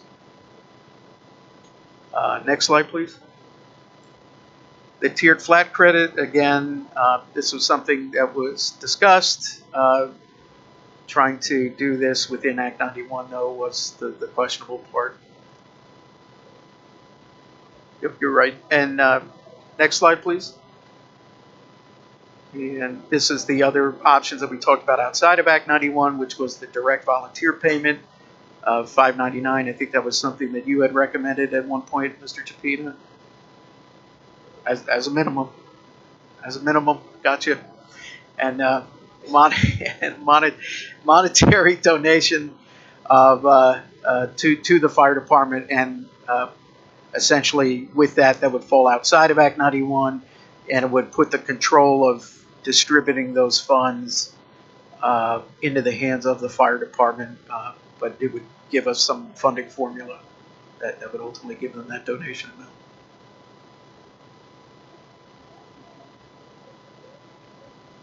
So we could say, tell me if I'm saying this wrong, 100% tax credit capped at $1,000. We could say anything. But yeah. I understand that. Yeah. And stay under Act 91. We could. And the thing that we brought that back to was you're going to have that one firefighter that's not going to get $1,000. That one volunteer in that example, at least, would only get $618. But they're getting 100% of their tax credit. In that case. Correct. I just think it's more equitable that way, right? I mean, because they're getting their maximum, they're essentially getting their maximum benefit. While they're not getting the maximum allotted dollars, they are getting their maximum benefit. In that one situation. One thing I wanted to mention, though, what we've been talking about is not really a tax credit, it's a tax rebate. Tax rebate, yep. Because they have to do the 100 hours community service during the year, whatever, so they really have to pay their taxes. And then once they qualify for everything, they would get a rebate back.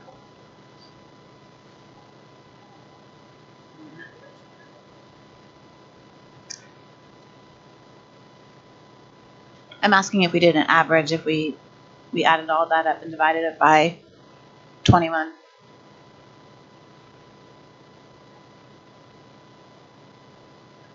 Somebody gonna make me get my calculator out? Okay. Okay. We're going with that?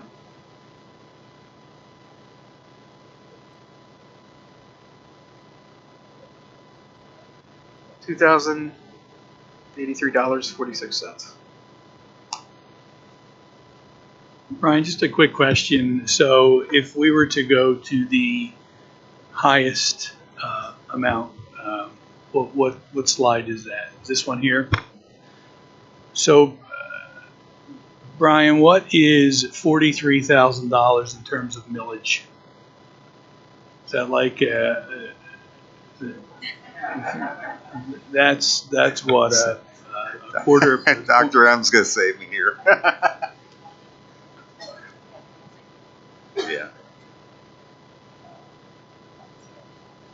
So 0.05 mils. So, you know, the other option that I think we should consider is doing the full thing and taking the 0.05 as part of our whatever we do this with the budget this year. I mean, there is we pay a fire tax in the township already with our township municipal taxes. So you give the full thing. I mean, one of my options that didn't end up here was to pass it along to, you know, as a pass through, you know, to the community.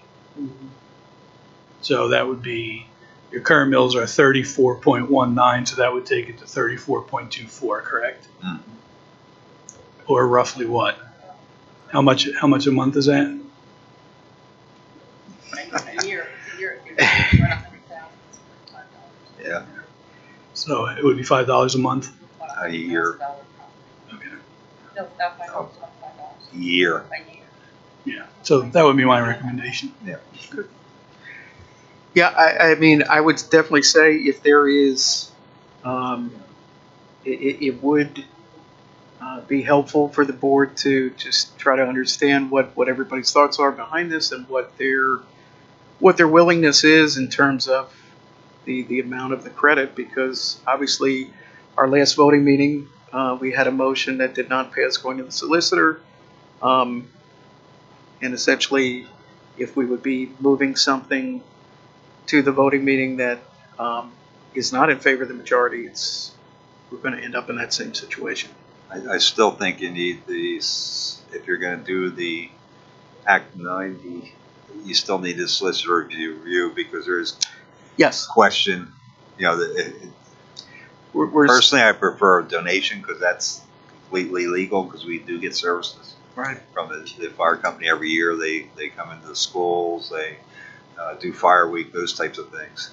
Yeah, so Mrs. Montaigne did mention, I did reach out to her and ask just to understand how much time would still be needed, even though we didn't move forward with having her look at the options ahead of time.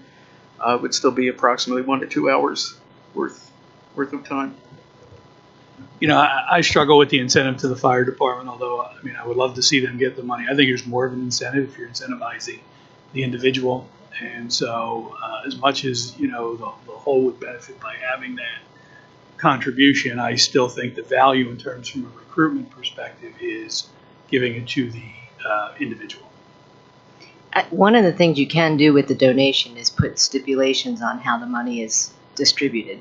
Mm-hmm. So the tiered concept, some of the other concepts, requiring that the 200 hours of volunteering or what, all those different requirements, we can make that a stipulation for the disbursement of our donation to firefighters. I still prefer it my way.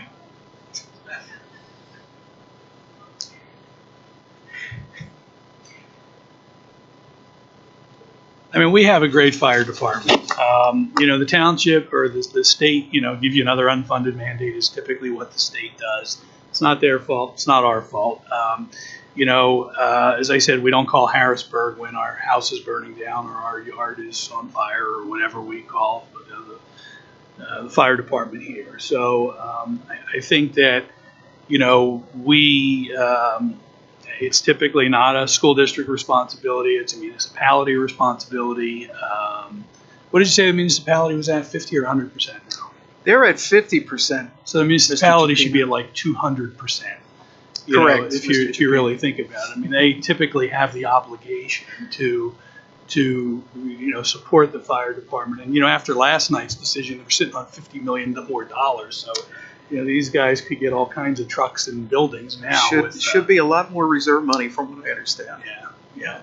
That being said, I think we should do what we ought to do on our end. I would go with this one as an option just out of respect for those people that are volunteering. And, you know, I would encourage the township to seriously think about how they're supporting public services in this community. Because, you know, those of us who live here want to ensure that we have good fire, good police, and good EMS.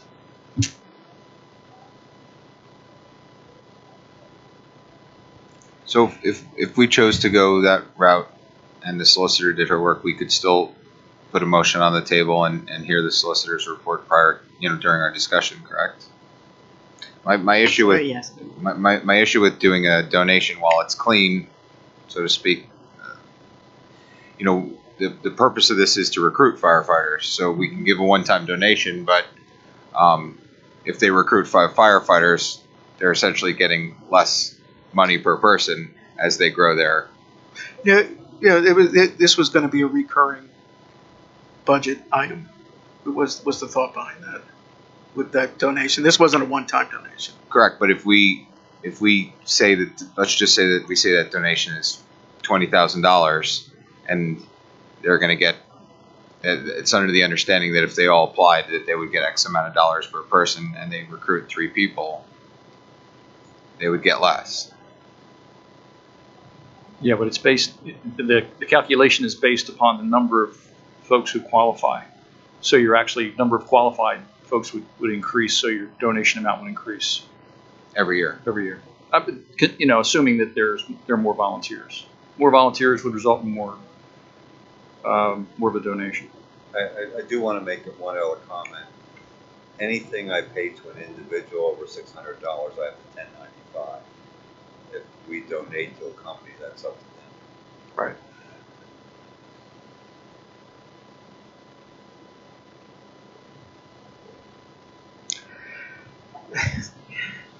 I think it'd be helpful, just if we had some consensus in terms of how, generally how much money we, were willing to consider using any of these formulations, whether it's the donation or whether it's the tax credit.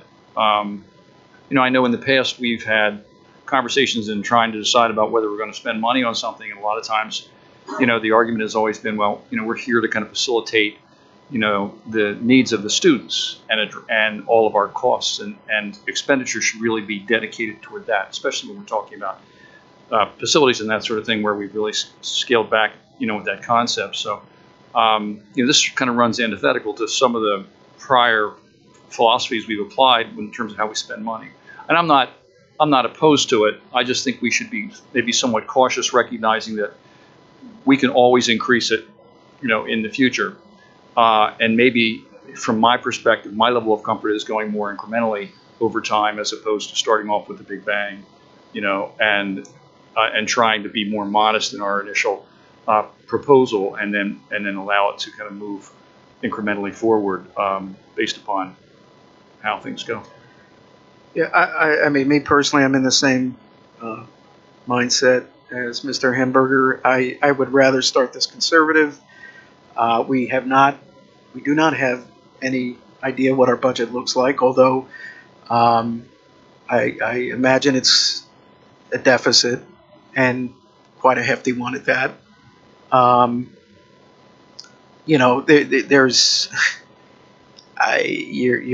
You're going into this, and I do want to do something for the fire department, but at the same time, I do have to, I have a fiduciary responsibility to also make sure that we're spending our tax dollars wisely as well for education.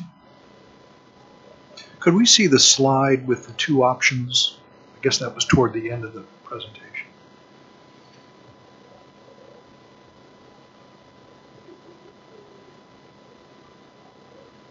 Why don't we build a motion around the first option, and with the review by Chair Montaigne, and present that at the next meeting?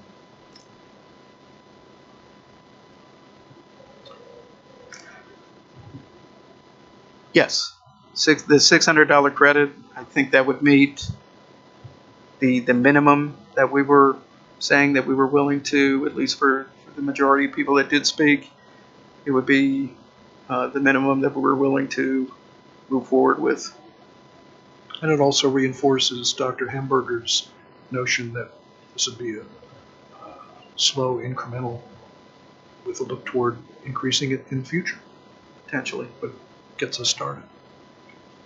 Mr. Mel, based on everything we've seen, I think that what Mr. Japina stated, I would be in agreement with, that we should go with the original plan. And while I agree with everybody, I mean, spending our dollars is a big concern of mine. However, I also take into consideration that these are the taxpayers' dollars. Everyone that I've spoken to so far, or that has reached out to me, has been from the community, has been in support of this. I have not heard a single person that has reached out to me to say that they're not in support of spending their own dollars this way. If we're going to do it at all, the point of it is to create a recruitment opportunity. And what we don't want to do is spend dollars that are going to give benefit but really show no recruitment efforts. And so, in my opinion, I think that if we're going to do it, we should do it under Act 91, providing the solicitor feels as though it's a viable option, and we should do it the way that Mr. Japina originally suggested.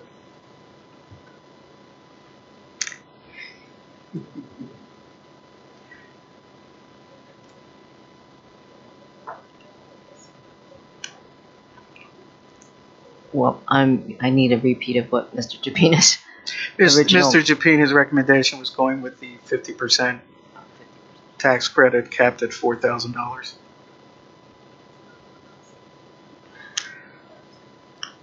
Yeah, It's not a vote, but it's just a conversation.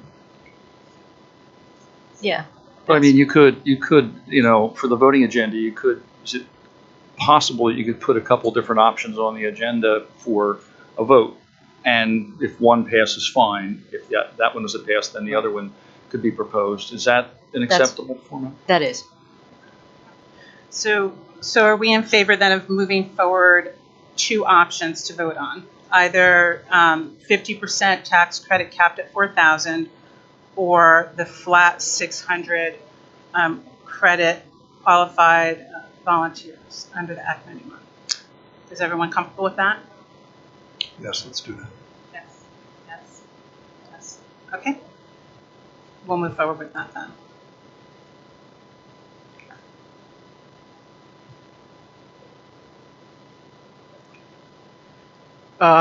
Circling back to item A. This is for the 2022-23 Berks County. I'm sorry, Jason. Yes. Can I just say thank you to the firefighters that came out absolutely. tonight Yes, representing? thank you. I appreciate it and all that you do. Have a good night. Thank you. Do we need to give formal approval to the solicitor to do that work? We could just, that's happening, correct? Go ahead. I know it was, we did it as a vote last time, so I just wanted to make sure. Yeah, no. I understand that. That's why I was asking.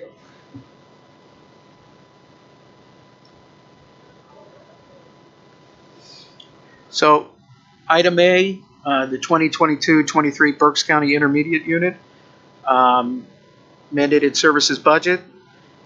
The budget has not changed from the 2021-22 budget. It's still the same amount, totaling $1,943,946. Just one note that this will be a roll call vote at the meeting. Okay.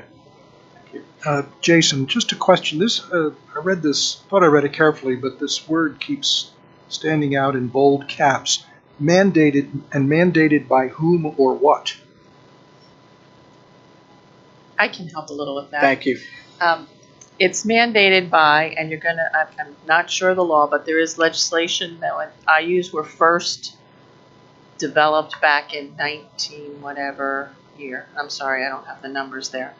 That the legislation actually called for the IU to have mandated services. The categories that you see there are the general topics. I would say there's not specifics as to you must do this, you must do this. But for example, CPE courses are one example of a specific mandated services. So they're mandated in legislation, but they're in those broad categories and not specific line items. Does that help? Thank you. The other question I have, and we've been hearing about this most months for the last 6-7 months, and it was at my urging that we see at our meetings and the public can see what our education looks like. We've had students, we've had teachers, we've had program administrators. Dr. Flam has done some of that. It would help me greatly to have that in this item right here. What do these mandated services look like? I can read the language and read the categories, but it would help me greatly to see, particularly given the amount of money that we're spending, some examples. What do these services look like at Exeter? I think there This is program, that program, that. There are documents around, I think. Yeah, if in the documentation that's attached, I know it touches on the mandated services that are provided. Right, but could we hear from a teacher, from an administrator, from students? We are the beneficiaries of these mandated services. Here's what we do every day to perform these mandated services. We teach, we learn, we administer. It would just help me beyond the abstraction of these categories to have somebody stand at the podium and help me and help the public too, I think. The public I talk to, they like seeing what the education here at Exeter looks like, and I think by extension it would help us all to see what these mandated services look like. Let's attach people to these services. For purposes of being able to approve this, I think there's list that we can get. So, for example, academic challenge, the one, what was there was just like a Connects event. This is for students, those types of things. So there's a list like that. For teachers, we have professional development, the CPE courses that a number of them take for to get their 24 credits, even to get their instructional 2 certificate. I don't know that I know that they wouldn't understand that it comes from the mandated services. We actually have to make that evident for them. And then there's other professional development and networking services. The IU used to have a list of that. I'm going to Mr. Hunt. They used to have a list of what some of those things were, and maybe we could get that from the IU. That would be very helpful. They used to make a list of that, and then they stopped. But maybe we can get. I think some. it's available. Yeah.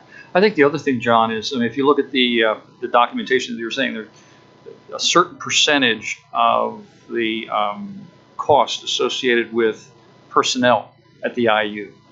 These are the people who consult with the school district on a routine basis. You know, they might be part of school services, pupil services, continuing ed, curriculum development. These people come and regularly consult with the school district and engage. And, you know, Dr. Cindy knows so much more about, you know, how they actually interface with school districts to kind of provide enhanced services. So a portion of their salaries come out of the mandated services budget. Okay, maybe another way to ask it, because I'm obviously not doing a good job. What couldn't we do here at Exeter if we didn't take advantage of these mandated services? If we can have somebody stand up and talk about that. I am a blank, blank, blank instructor. Here's what I do every day, and 68% of my salary comes from this, what is it, an $800,000 item, Jason? 871. We don't have anything like that. There's nothing like that that's in part. So we do not have personnel in the district that receive monies out of this mandated services. These are the IU employees that are the ones that are paid through the mandated services to, as Mr. Hamburger said, to come into the district and to help with curriculum and things, to provide services at the IU, to provide activities, professional development, trainings, help with curriculum development, workshops. Okay, well that's helpful. So no student directly benefits from this $871,000. There's no person coming in to directly provide services to a student. They do provide student activities through the IU, like the academic challenge, the Connects pieces, some well, STEM then activities. maybe those would be the examples that we could have at the podium, and to say that this program, the Connects program, is funded maybe 100% by part of this 800. Okay. Well, great. I'll see what I can Okay. find. Maybe we can get a list together. Yeah, that'd be from great. the IU. Thank you.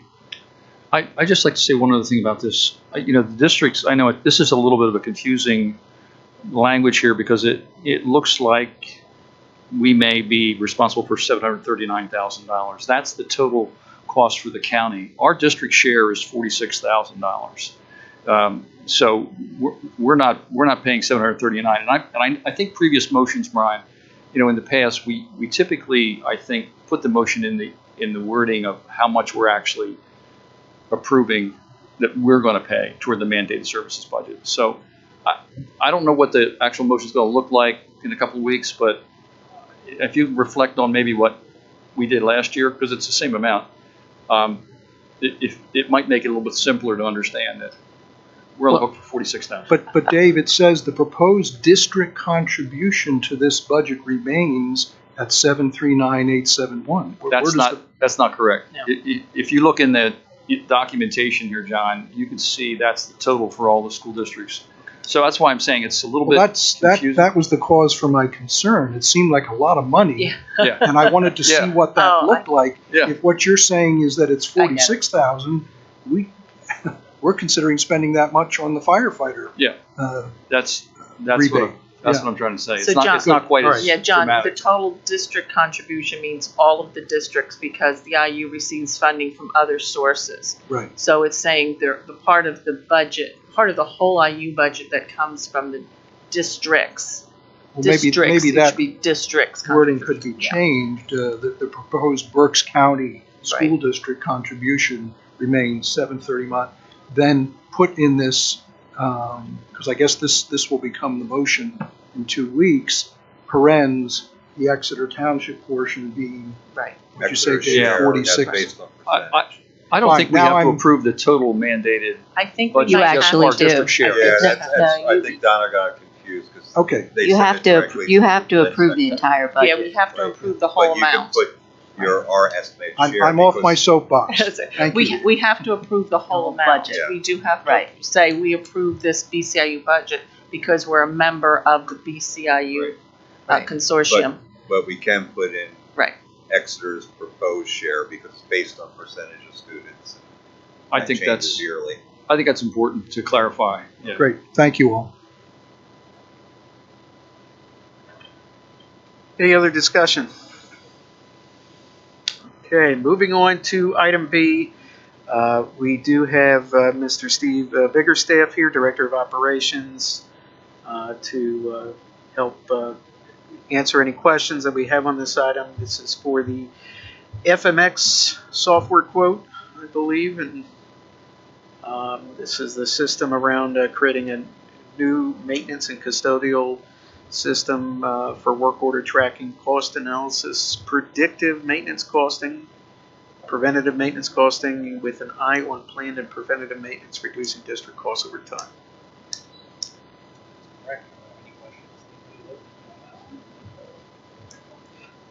That's a good question.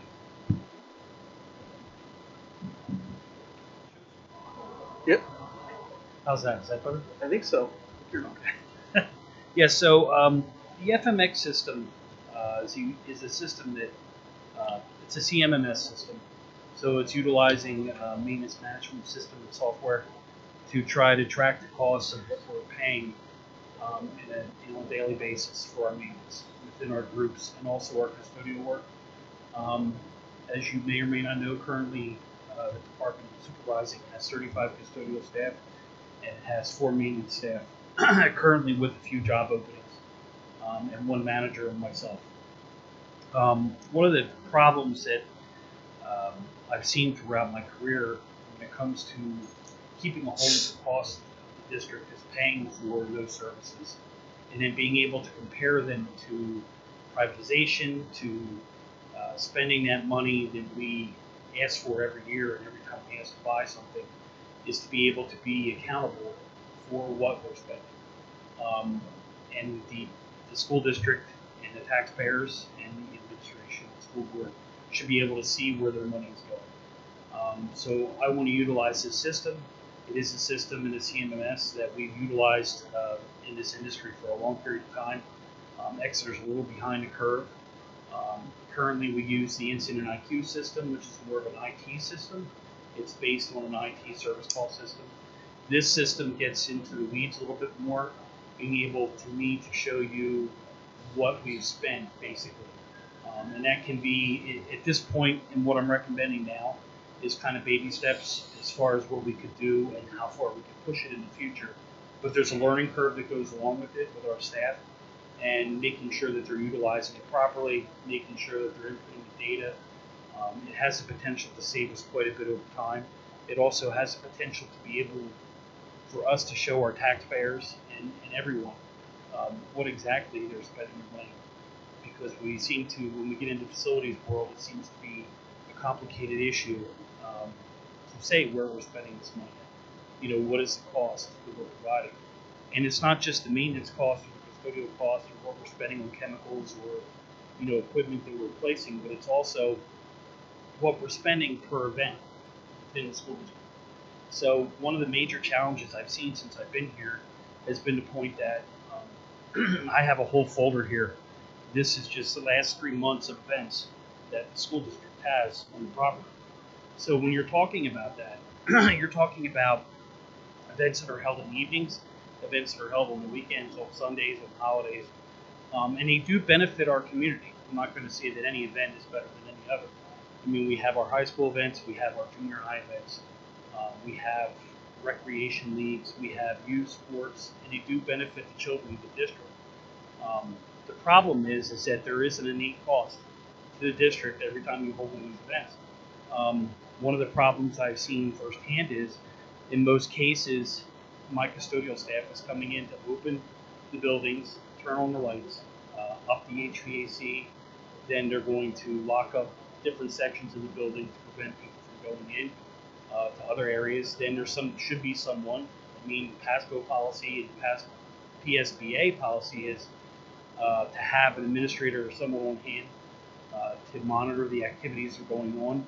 Currently, the district does not have a policy that says we have to have someone on hand. So a lot of times our custodial staff kind of acts in that function for the district when there's events that are going on. So that means I'm paying someone on a Saturday to come in for 6, 9, 12 hours. And it can be multiple people. So you could be spending, like events like they had I think it was a basketball tournament back in January or December. And you were talking throughout the day, there were 7 custodial staff working full-time, 8-hour shifts for this, coming in to do this event. And we do get money back from these clubs and stuff for the activities, and it does benefit our students. So I do see why we want to have that happen. But there is this cost of what we're spending to have these events at the school. And also the tracking is horrible. We use a paper system that's been in effect in most schools for years, and a lot of other schools have moved away from it. The FMX allows us to track the hours that these people are here. There's also the issue of liability. If an outside group comes in, they have to provide insurance for their people while they're in. In a lot of cases, when you're talking about paperwork, things get lost. We don't always have the best tracking. Then if there's some kind of injury or accident that occurs on school property, there's a liability issue with that from our standpoint of what we have to protect the district from. And also to identify other issues that may be occurring within the schools. The FMX system makes it a requirement for each group to register with their insurance, or they can't reserve the time, and the insurance has to meet qualifications. So it takes that paperwork trail out of the hands of the secretaries to try to track down someone, get the paperwork, make sure the dates are available, schedule people. The FMX system will enable us to do that electronically, and will also bill electronically. So no longer will we have to say, okay, well, how long was the soccer club in the building? It's reserved on a calendar. The calendar is available for each building principal and administrator to see it, with how much time this group is going to be scheduled in there. It gives us a more advanced notice from the custodial staff, because that has been another struggle, making sure that we can just get somebody to work. Because not every custodian wants to work a Saturday. They've been cleaning up messes all week. So it becomes particularly challenging to get personnel to come in for this. And it results in, I don't want to say missed opportunities for the district to be able to have more events on hand, but it would provide us with an opportunity to collect more money from groups that do pay us to carry these events, and then reduce the cost on the school itself to benefit all.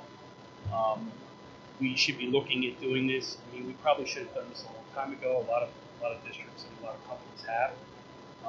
It is important that we share our buildings with the community. I mean, that's what it's all about anyways.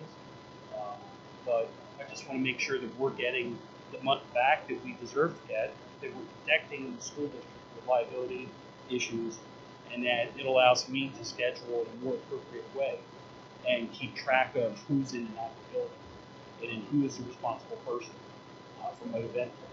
On the maintenance side of it, I do believe you'll see a cost savings over time. Like I said, this is a basic system that we want to buy now. It's going to be able for me to show you, how many, Roger is the carpenter, how many service calls does Roger handle, and, or John is the plumber, how many service calls does John handle over an amount of time, and then actually track their productivity and what is going on in the school. And it's expandable to custodial as well, where you can actually they do have systems. I'm not saying I want to take sleep yet because it's a little bit of a implementation dog, but they do have systems where you can actually put barcodes in the room, and then the custodian can scan on the system. It actually tracks, what is going on in the buildings. And this is a major question because in the end, when you have 35 staff that are trying to take care of 7 buildings, you obviously have a lot of challenges that come in hand, when it comes to making sure that people are covering someone's area. What do you do if you have someone who falls out? It can be quite daunting at times. So this system would allow us to keep better track, move forward, and if we want to add on to it in the future, I could see that it would definitely save the district money over time. I did implement this at Daniel Boone, and we did see a cost savings within the first year. So I do think it's a viable solution, and I would recommend we go forward with it. But if anybody has any questions, I'm going to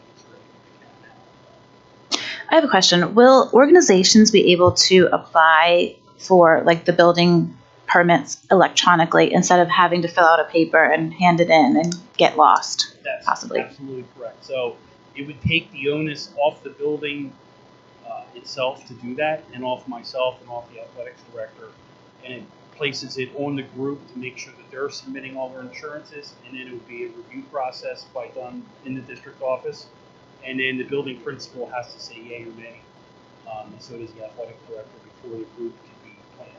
Because obviously what you don't want is your senior high sports, your football, all that stuff, that's more of a priority versus outside groups trying to come in and utilize it. So the athletics director and the principal of each building has to sign off on it before it's approved. And that's explained to people.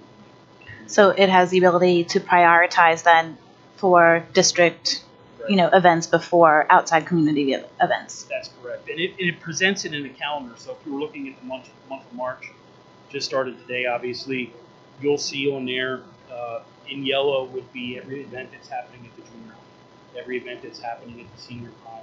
And then that can be posted and shared. And then anyone who's a user, including community members who register on the site, they can only see what they have registered for. But the principal, the athletics director, or myself, we can see what's going on at every building every night, along with Mr. Fike and the superintendent, if she would like anyone who's an administrator to sort of see what's going on in the buildings every night. And it also makes it easier for me to put it up on the board for my custodial staff and say, hey, we have this going on, this going on, this going on. And you can set the timelines up so that, 30-day prior, which I think is reasonable. It's what we instituted to do. Makes it a lot easier for everyone to know who's going to be where, who last minute change. I mean, there can be changes, but they have to be approved. So. I have 2 questions. Yes, sir. First one is, I know I've heard that there's a lengthy process if a building has something that needs repaired that's not a immediate priority for them to put in for that. Will this system help to ease that transition? Because I've heard that there's been some pain points in getting that that PO or whatever you call it to the right person, and then getting them out to actually get that repair done in the building. Will this help to cut some of that and streamline that? Yes, and also, and I should have mentioned this too, is it gives a status back to the person who moved. So if we let all of our teachers register and they have an individual issue inside their classroom, hey, the blinds don't work. It goes into the system. The maintenance manager would respond. This is, assign someone. They can see the steps in progress. Assigned to John. John goes out there, makes the repair. It goes in there, how long it took him to repair it. And then on the other side of what they can't see is we can see the cost of what it costs for John to repair it. And then how much the parts were. And it also lists statuses. So let's say there's something that's waiting on parts. The teacher who submitted it or the administrator will be able to go back and see, hey, what's the status of this? It's waiting for blinds to come in from China.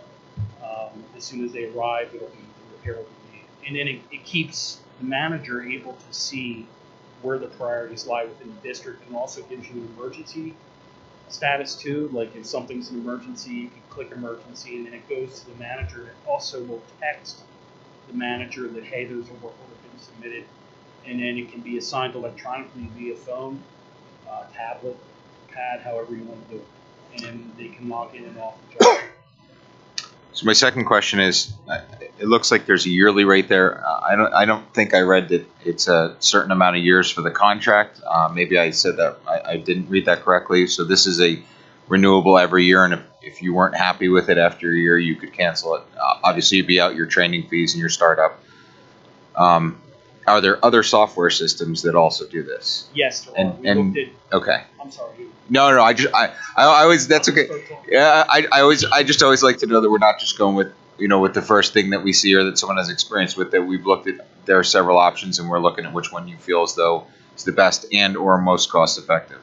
Right. A lot of companies like School Dude. I don't know if anyone's ever heard of School Dude. School Dude has been around for 20 years, and they were like the first ones on the block. Their product is good, but it's very expensive. The cost comparison to FMX versus School Dude, it was even close. So I looked at them. I looked at Facility One, and I looked at another one, which the name is escaping me at the moment. But I looked at a few of them, and then Brian and myself and Rob all sat down. We did Zoom meetings, talking kind of about what we were looking for. And then we decided that FMX was it was not only the cheapest one, but it's one I'm familiar with. It's a lot easier to institute, and it gives you a lot more plug and play kind of things where you can add on later on if you want to, if you see the value. And in this way, in a year, if we decide FMX is not the best for Exeter School District, it would not kill us to move into something else. Do they give discounts if you lock in for 3 years, say? They do, but it's based off square footage. And it's based off the amount of students in the district with most of them. So that's where they get the price at. Like I think the annual fee is $93.52. That's based off the enrollment, and then they base it off how many buildings and how many staff. They have some kind of calculation, and they pretty much all three of them do that. All the three of the ones that I sampled. But this one definitely came back at the best price. And probably personally for me would be easier to institute and at least get my staff up to a more, robust thing. I liked School Dude, but they were almost $96,000, off the bat to come into it, and they wanted to sell you multiple things. They didn't just want to sell you pieces, and I thought that that's way too much money for a CMS system. So I was like, this was a much better price. I just wanted to say I appreciate you doing that homework and explaining that to us, because that means a lot. So. Yeah, I want to make sure that we're spending money the correct way. It did make my life a lot easier.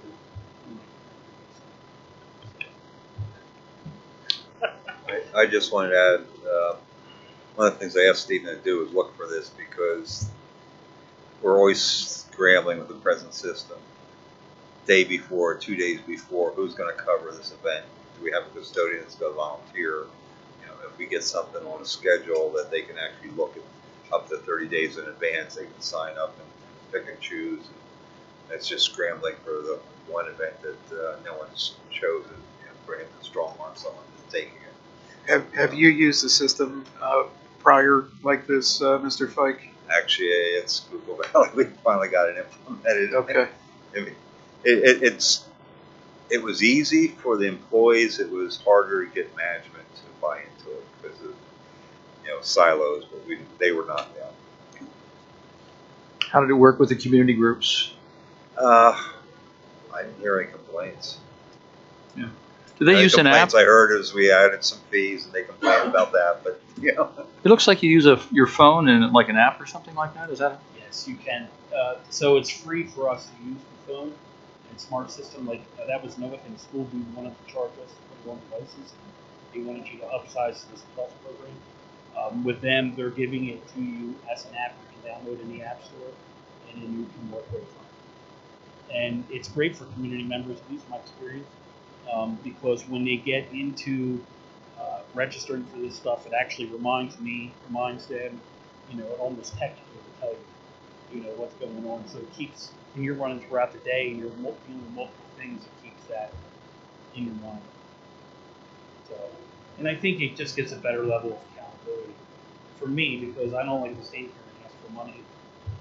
I know there's a certain skepticism that goes with that as a taxpayer too, but you know what I mean? Like it gives it puts it out front, and then you can share or not share as much as you want with the community. But, you know, within our individual discussions for facilities committee or what we want to spend our money for projects, it will go a long way in saying, hey, maybe we need to have a couple more people, or maybe we don't need to make people, or whatever the case may be. I have a question to the board and to Dr. Hauer. Is this analogous to the system that you just got for your HR? In other words, you're using technology. So, I mean, in some ways, ASOP is helpful for the accountability piece, but what he's talking about is more of tracking for custodians for our facilities. So what we do right now is people come in and they complete a paper form, they turn it into the building principal. It is very easy to get lost. Then it goes to, Brian, or it goes to Steven, and then we have to try and schedule. ASOP is for absences. It's for where we're going to be putting forms. So it's a different type of system. Didn't we approve the purchase of something that allowed applicants, that manages HR applicants online instead of, that's what I was referring to, that we're using technology instead of paper. Yeah, so we use we use technology now for Skyward. That's how we do applications. So we are already using a technology for applications, but the way that we have to go through those applications is a lot more with printing out the paper. So that's what we were referring to. Okay, but didn't we spend $35,000 on that on the system 2 or 3 months ago? Are you talking about the front line? Yes, the front line is up. Yeah, it was and it doesn't. Am I completely off base that it's an electronic? We're getting away from paper. Yeah, this is another idea. Instead of the public going to the site, downloading the paper, filling it out, sending it in, it can all be done electronically. Okay, that's the only thing I wanted to try to connect. Okay, thank you. I think that it's a good opportunity. I mean, I think that we don't often equate productivity to dollars, but I think there's a lot of dollars associated with productivity. We just don't see it because it's not billed that way. So I think that's a really good thing. And I also think that, you know, as we have more non-community groups, private groups that want to use our building, this gives us an opportunity to do a lot of tracking, I would assume, and figure out the best cost-effective way to benefit from that the most for the district. Mr. Fike, I would just ask that if it gets approved in 6 months, I'd love to have you come back and just kind of let us know, you know, where you're seeing that ROI and how that's working out, and if it's helped out as much as we're hoping it will. Absolutely, will do. Sorry, I got 3 questions. I'll make it quick. In Daniel Boone, you didn't happen to save $43,000 in your first year, did you? Not that I remember, but okay. Unfortunately enough, in facilities, it's always like I feel like I'm coming with my hand out. Where are you going with that, Mr. Shafino?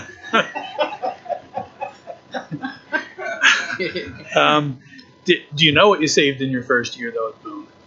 Not anymore. Okay. I know we did save money just because you're reducing. I mean, there's other things that we're doing behind the scenes, too. Like, we're getting away from buying stuff in bulk. Yeah. It's a complete waste to buy a lot of stuff in bulk. We're going with vendor management. I don't know. Toilet paper was pretty hot not too long ago. Yeah, Still I is. don't know where to put it. Still is. You couldn't buy I'll tell it in you what, bulk. you put it out in front of the high school and start selling it. Is your source of revenue. End up in the trees, trust me. So 2 more questions. Is Mr. Legath looped in on this? Because this would have to be a significantly less work for him.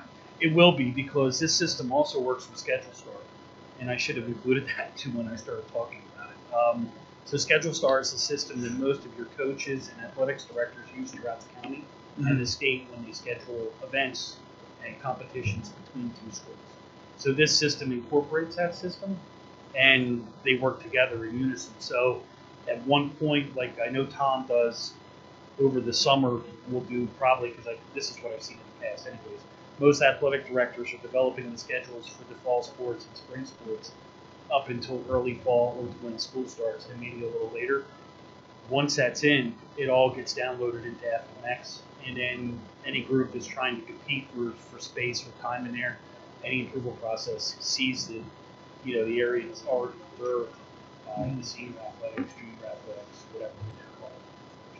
Well, and I do know that when we get the potential for district playoffs or something like that, I mean, that can be a good source of revenue for us. So I know that Tom tries to attract those in. So to be able to have that schedule widely visible to folks, you know, that would help. My last question has to do with training. Is there any need for at the elbow support or anything like that to just get up to speed with end users or with you or anything like that? And is that factored into any of these costs? I will with my staff, and mainly with the maintenance staff, not so much with the custodial staff.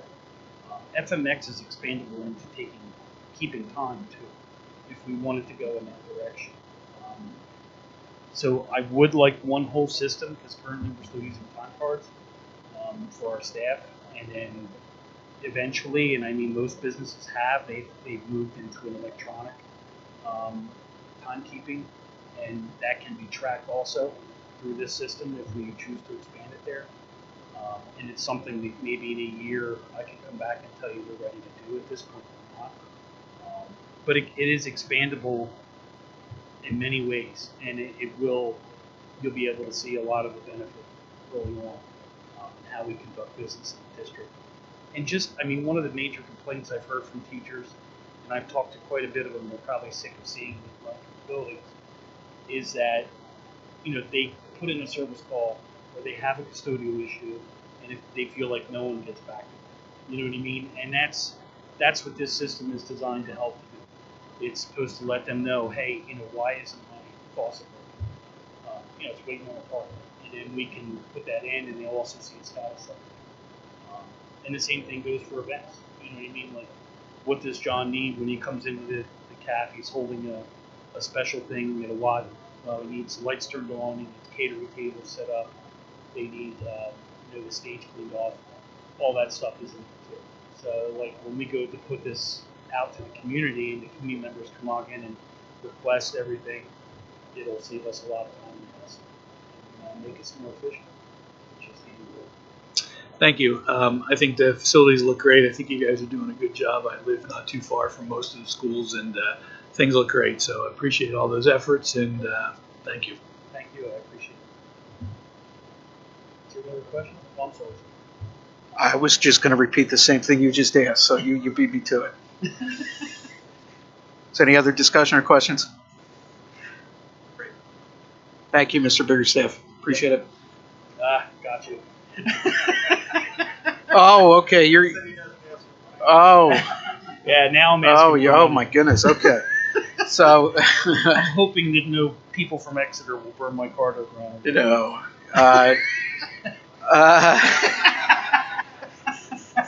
Item C, the junior high school steel sump tank replacement quote. Yeah, so go ahead.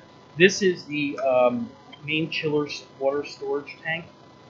It's also where we store our treated water from chiller and AC systems and heating systems throughout the building.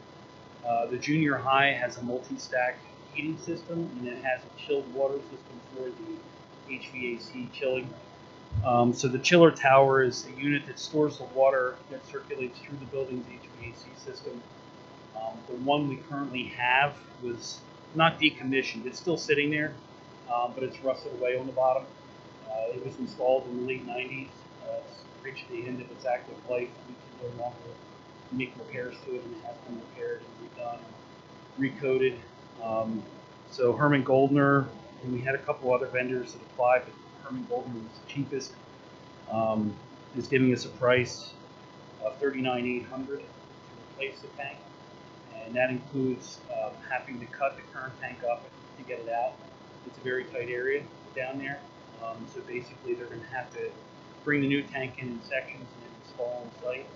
The new tank, keeping the price the same for the installation and for the tank itself, includes going with stainless steel rather than going with traditional steel inside there.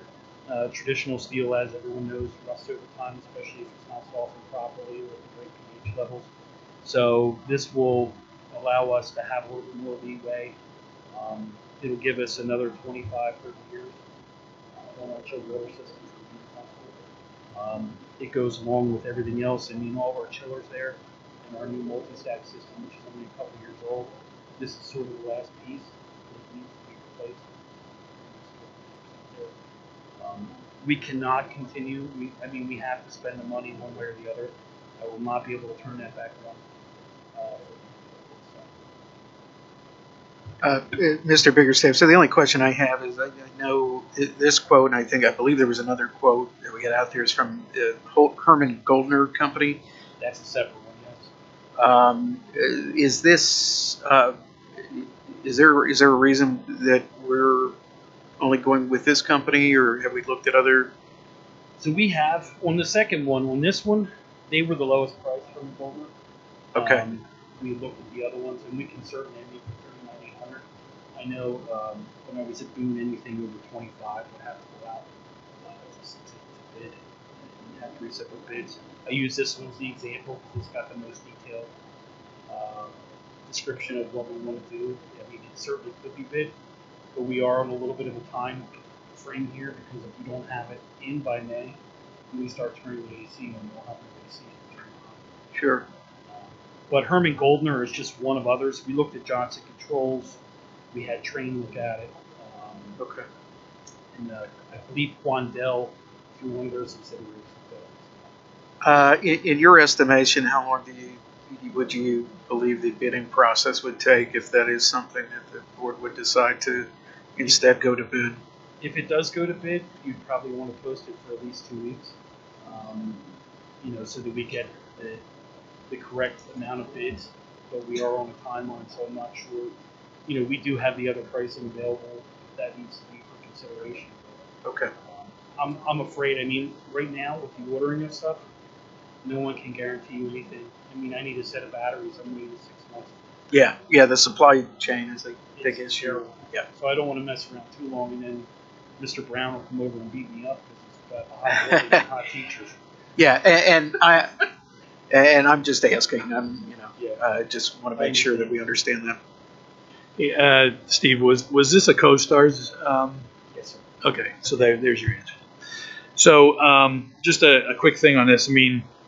I sat at a township meeting last night, and apparently steel is rising like crazy. So we can either pull this thing out of the ground and send it down to the township, and they can replace some parts on their 30-year-old truck and save themselves $218,000, or we should be reselling this or putting it somewhere because that steel has probably got to be worth some money to us. It probably has a scrap value. Yeah. I didn't actually consider that before I came up here. Would you ride that truck, Mike? Pardon me? Would you be riding that truck? Well, from what I heard last night, I might be a little too big to fit in there, but they might be able to grease me up and get me in. Okay. Good to know. Thank you. Thank you, Mr. Gepito. My goodness. It's getting late, isn't it?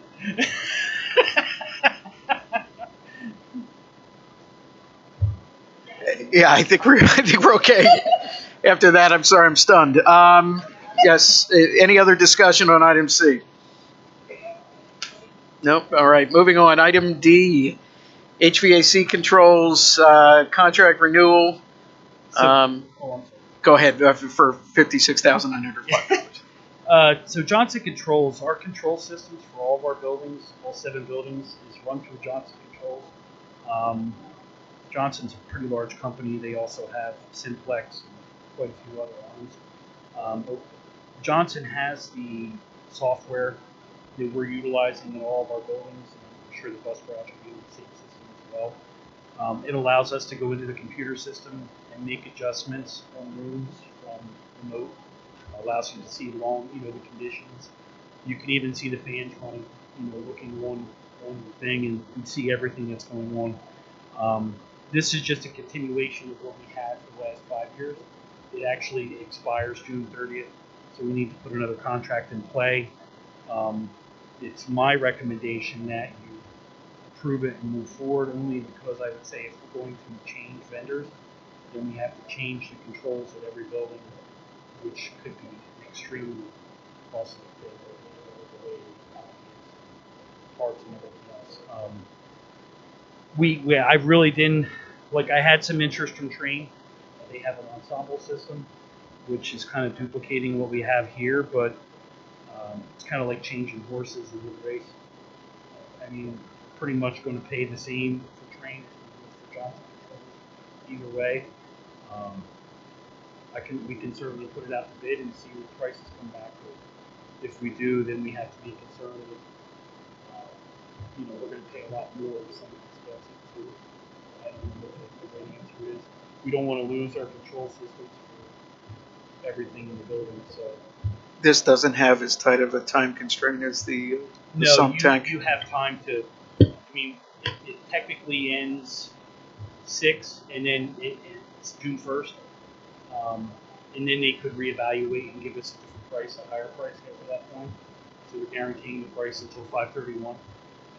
But there's certainly no rush. We have time to really consider our options. Steve, one other thing. I think Johnson's in 506, right? Watton's in a different. Watton's under Siemens. Siemens. Correct. So this says semi-annually. Does that mean that this is for $113,000 a year?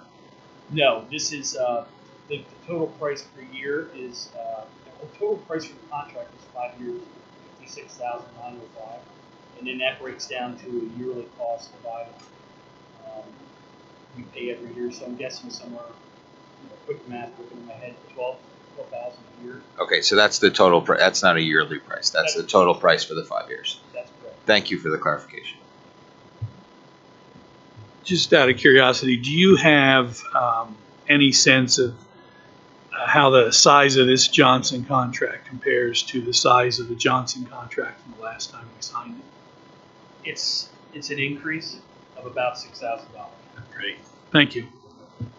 And that's foreseeable when they're bidding these contracts out, just like our fire systems. They're looking at the pricing for the next 5 years and trying to keep it, and you have to understand too, I mean, they've got to kind of gamble and say our costs could rise for labor, whatever. And it does include them coming out once a month, and they're on call for us. They come out once a month and fine-tune our systems to make sure that we're running at the best, so we're not spending so much money on running our system. And it is a good help. I mean, I can reduce the amount of days where we've had snow. I can bring the buildings down to 55 degrees and saves us a lot of work. Steve, the documentation here also includes a service repair report. Yes, sir. And those hours and miles, are they all contained within the contract costs, or are they are extra? They're controlled. Okay. Okay, thank you.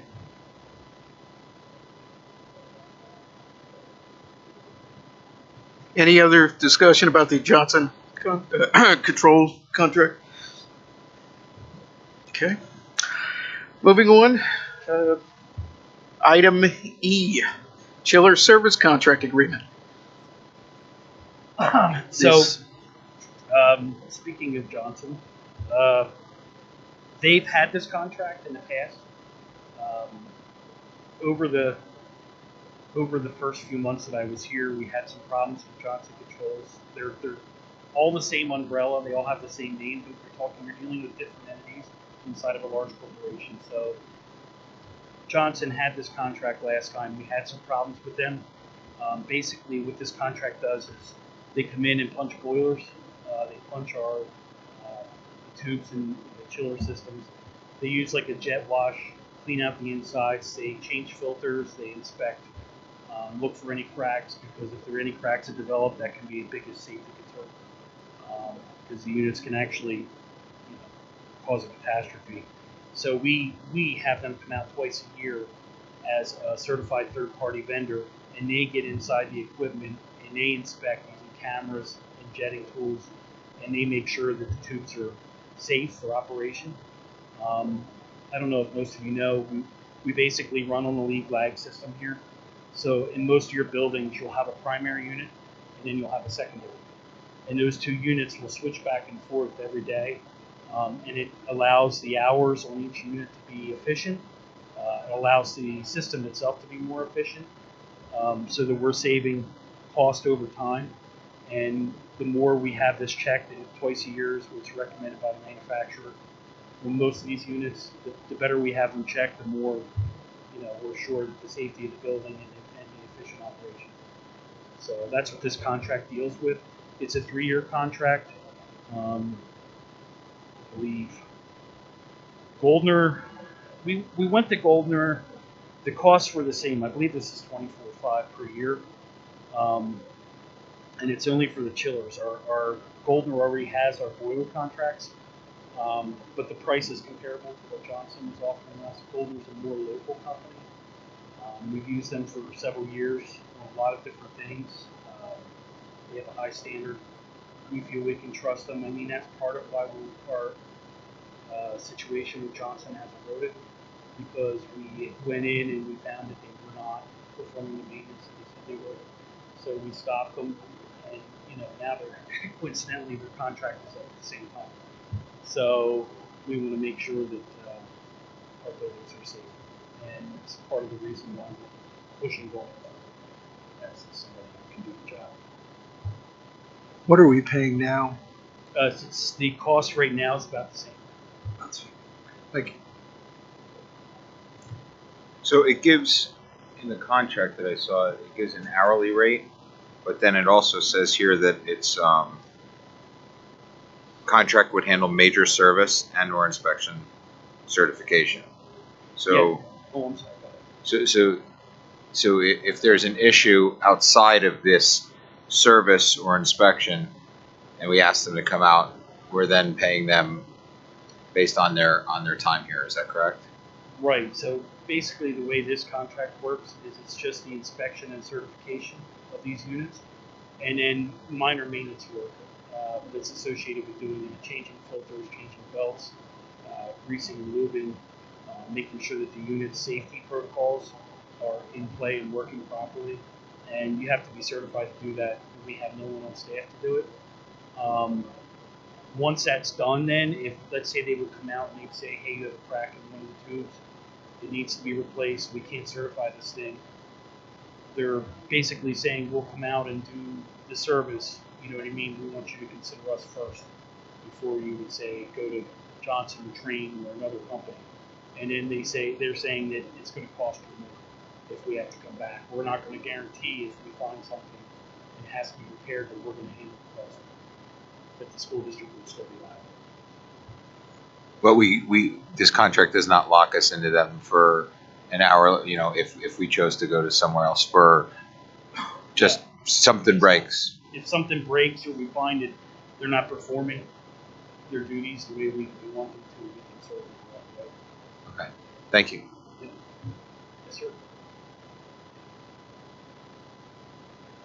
And sorry, Mr. Biggerstaff, you mentioned for all of these items that we just covered, did you say that we did talk to Train and those major companies that you mentioned, Goldner and Johnson? Johnson Controls, Train. We talked to a subsidiary of Quandel. The gentleman that was here earlier was they were ones doing the HVAC, so we had them look at it as well. Okay. I mean, these pretty much, with the exception of the pump, or the sump, chiller tower. Yeah. They're pretty normal processes. Okay. And normal use. There's no cost that seem to be too much different from whatever it is. Okay. Thank you. Since I have you here,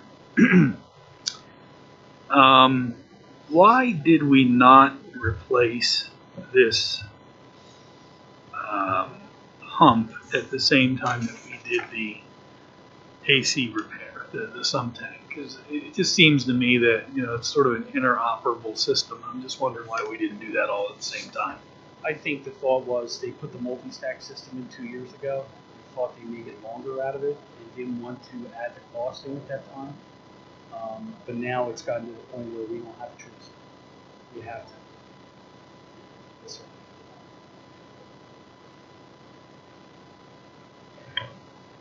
Any other questions? Can I go first next time? Yes. I'm sorry. I did not realize that you were going to be up here for all of these, so I apologize. I'm just joking. No, thank you. Thanks for sticking around and We'll see you in 5 years when we have to deal with that Yeah. Johnson control thing again. Well, thank you. Yep. Thank you. Moving on to item G, E-rate requests. Mr. Way had actually sent me some information on this, just in case there was any needed clarification. This was a part of the completion of the bidding process for E-rate, and they needed to file the FCC form 471. So essentially, this form locks in the agreements to be eligible for that 50% discount, a part of that E-rate program. So the two vendors in the attachment that was provided here with Pentella Data and Service Electric are the incumbent vendors, and they needed to rebid because the previous 3-year agreements had expired.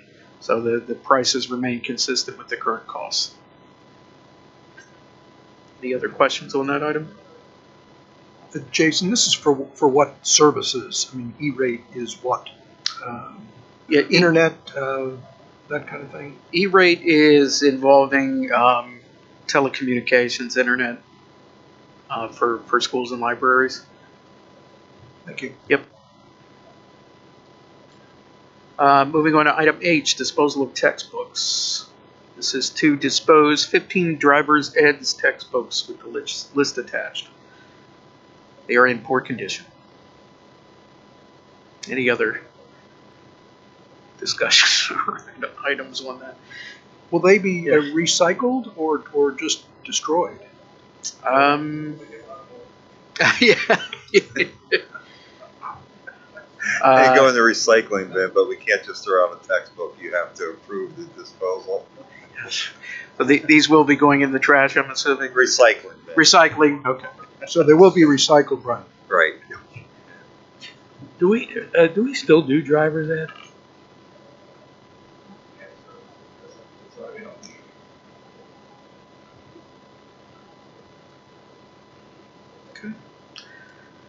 Doctor, hearing that is it for my committee report. 2 hours later or whatever it is. Thank you. Thank you, Mr. Mount.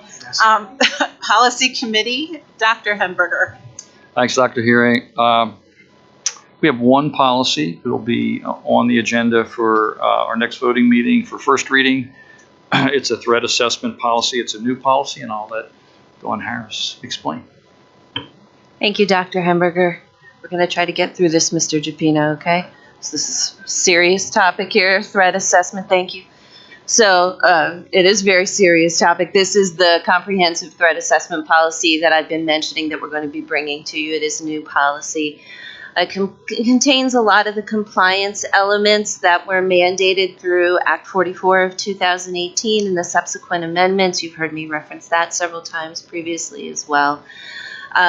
You've heard Dr. Hemberger and I talk about on several occasions the difference between policy and administrative regulations, and the idea that the policy is the overarching guidance and that the ARs are more of the day-to-day procedures. This is actually a policy where you'll see more procedural language in there than usual, and that's because a lot of these procedures are mandated procedures as a result of Act 44 of 2018. So you'll actually see in there our guidelines for our initial threat assessment interviews that we do, our response, our interventions, and then our monitoring and management of those students and the plans that come out of those threat assessment interviews that we conduct. There's also, I want to mention again, a lot of overlap on these threat assessment teams with our other student services teams in the district. So, for example, we have student assistance program teams, we have crisis response teams, and it's a lot of the same members and same stakeholders that are serving in those roles. The other thing that I want to say around this policy is just a thank you to the board for your support on the advancement of all of this work.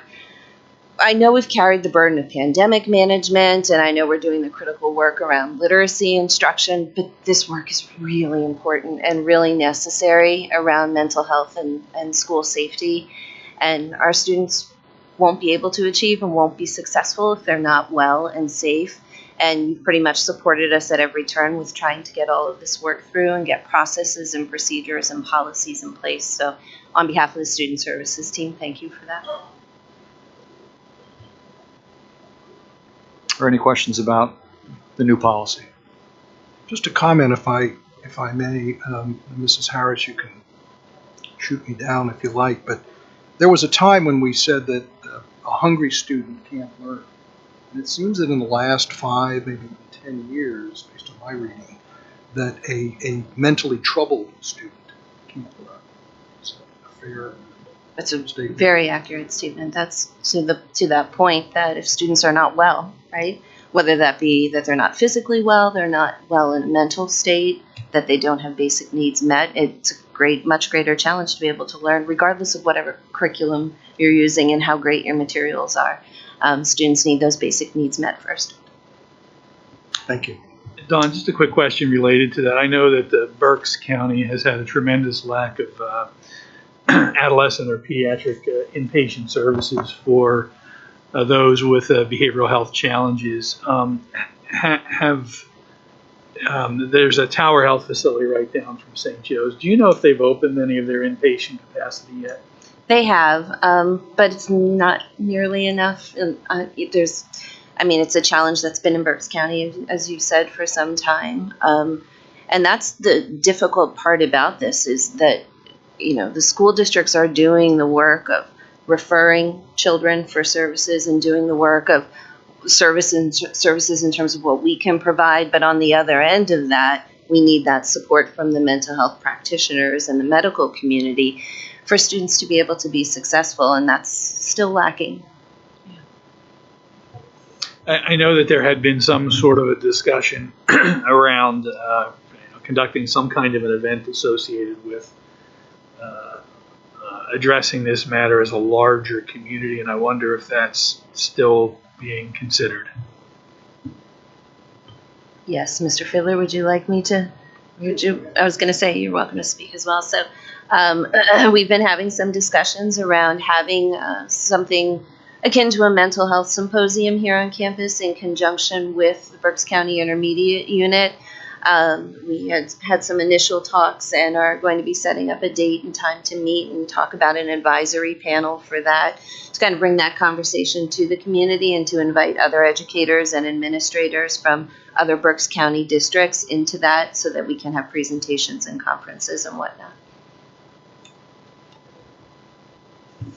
Dr. Hammer, yeah, not regarding this policy, but it was brought up tonight that perhaps there isn't a policy for when there are certain activities going on in school and whether there's an administrator present or an administrator on call. I want to know, or Mrs. Harris, do we know, is that the case? Is that something that we should be looking into?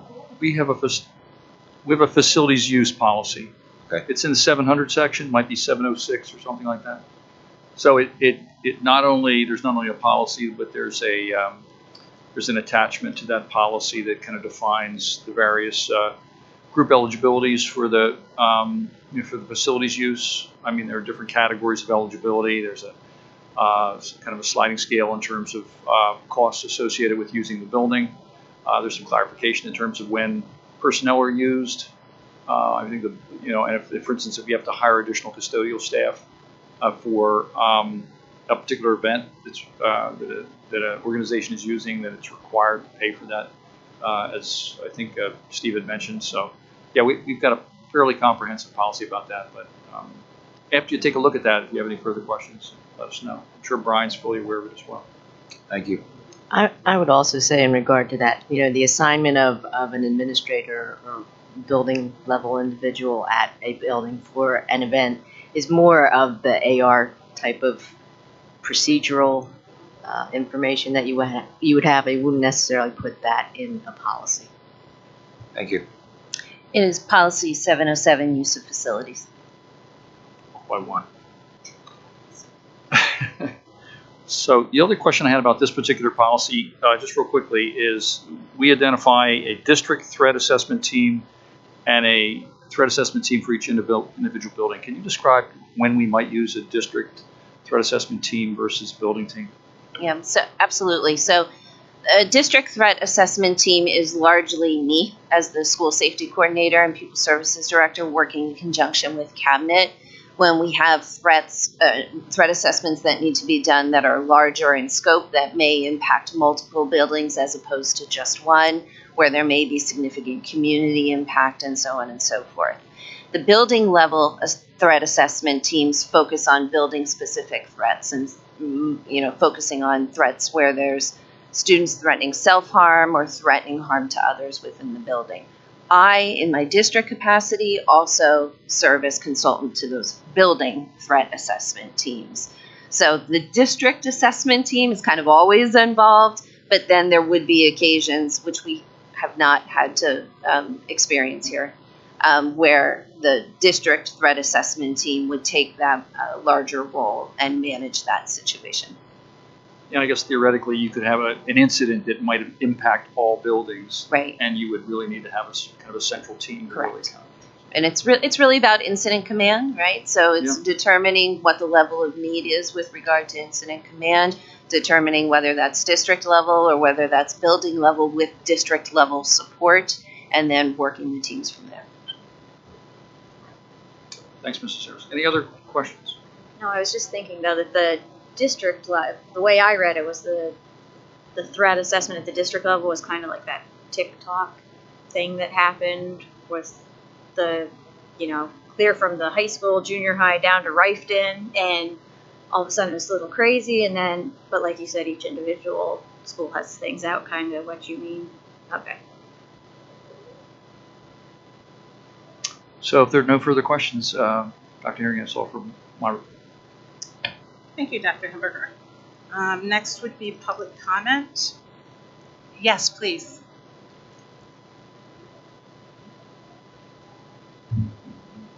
Chris Jordan, Deputy Fire Chief, Exeter Township Fire Department. First of all, thank you very much for our support earlier this evening. We appreciate Mr. Mel's work with us, and I believe Dr. Hemberg was helping him behind the scenes. A quick clarification, though.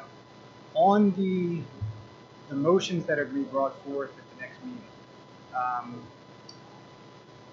if there is a change that's requested at that meeting, is that possible, or does it have to be the exact proposals that were brought forward at this meeting? For instance, the two proposals that you put forward, one of them was the 50% with the $4,000 cap.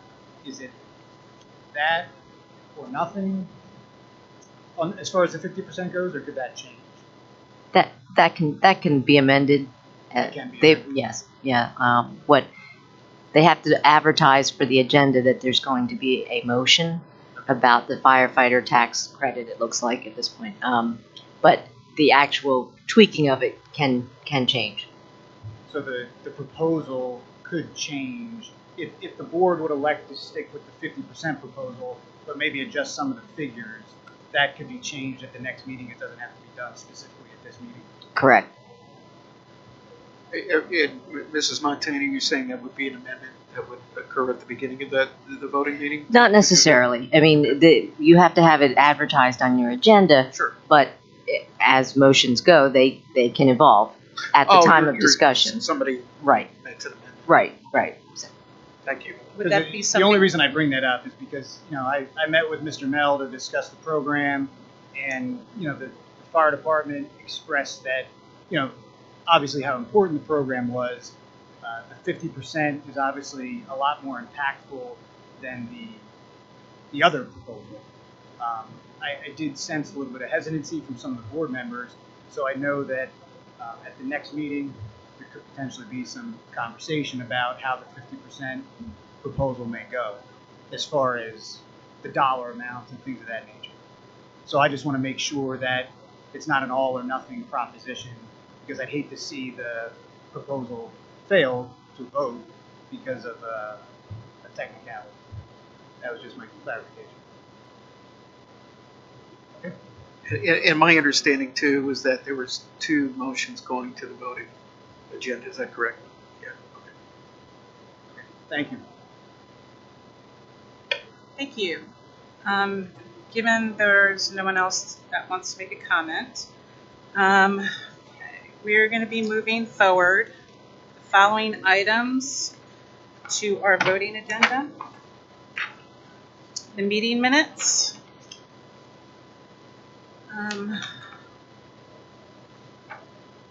The conference requests. With the health and safety plan, we're going to move forward the request for no longer requiring quarantine and the request to stop contact tracing. We'll be moving forward the Berks County Intermediate Unit mandated service budget, the FMX quote, the junior high school steel sump tank replacement, the HVAC controls contract, the chiller service contract, the volunteer firefighter tax credit with 2 options, one being the 50% tax credit capped at $4,000 or the flat $600 credit. The E-rate requests, disposal of textbooks, and policy for first reading.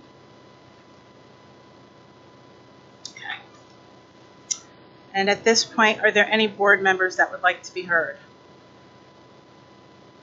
I just have a real quick question for Dr. Brzezinski. How's it going? 9 o'clock on Tuesday night, it's going great. No, it is going very well, and everybody has been so welcoming. It really has been really, I hate to say it, fun into week 2. We'll see how long fun goes, but it has been fun. And today I got to read to first graders, so that was really fun. So it's going very well. Thanks. Good to hear. About that, Dr. Hearing, when will we have a chance to read? Because I enjoyed that last year. Or maybe it was 2 years ago. I guess we didn't do it last year. I'm going to tell you, I was asked today if the principals could reach out to board members to ask them to read, and I said, of course they can. So I think they're doing, well, this week was the Read America week, but they're doing some things at the end of the month that I know, at least when I was at Jackson Walter, they said that they were going to reach out to board members. So, great. So Thank you should be hearing from them soon. I just wanted to make mention that for the month of March, that is Youth Art Month at the Exeter Community Library. So there will be artwork from students from various grades at the community library to actually go and visit and observe that artwork. Just encourage the community to go out and take a look. And I think there's an opening reception this week at the library from 5 to 7. Did I read that correctly? Friday from 5 to 7 p.m. That is correct. Yep. I did want to mention the April 5th meeting, the auditor is going to present the budget to, or not the budget, the audit to the board. And I also plan to have our first budget meeting at the same time. So it's going to be another long meeting. This was April committee of the whole, you said? April 5th. Okay. I wanted to give Mr. Fiddler a shout out and a thank you for bringing the idea of the mental health symposium to the school district. I think that's going to be huge for Exeter, and I'm excited for us to lead the way on that, so thank you. Also, want to remind everybody that there's a wonderful musical happening next week, Beauty and the Beast, with some phenomenal kids in it. So please get a ticket. You can find a link, I'm sure, on the school website. And if there's nothing else, that concludes our meeting of the whole. We'll be back Tuesday, March 15th, 2022 for our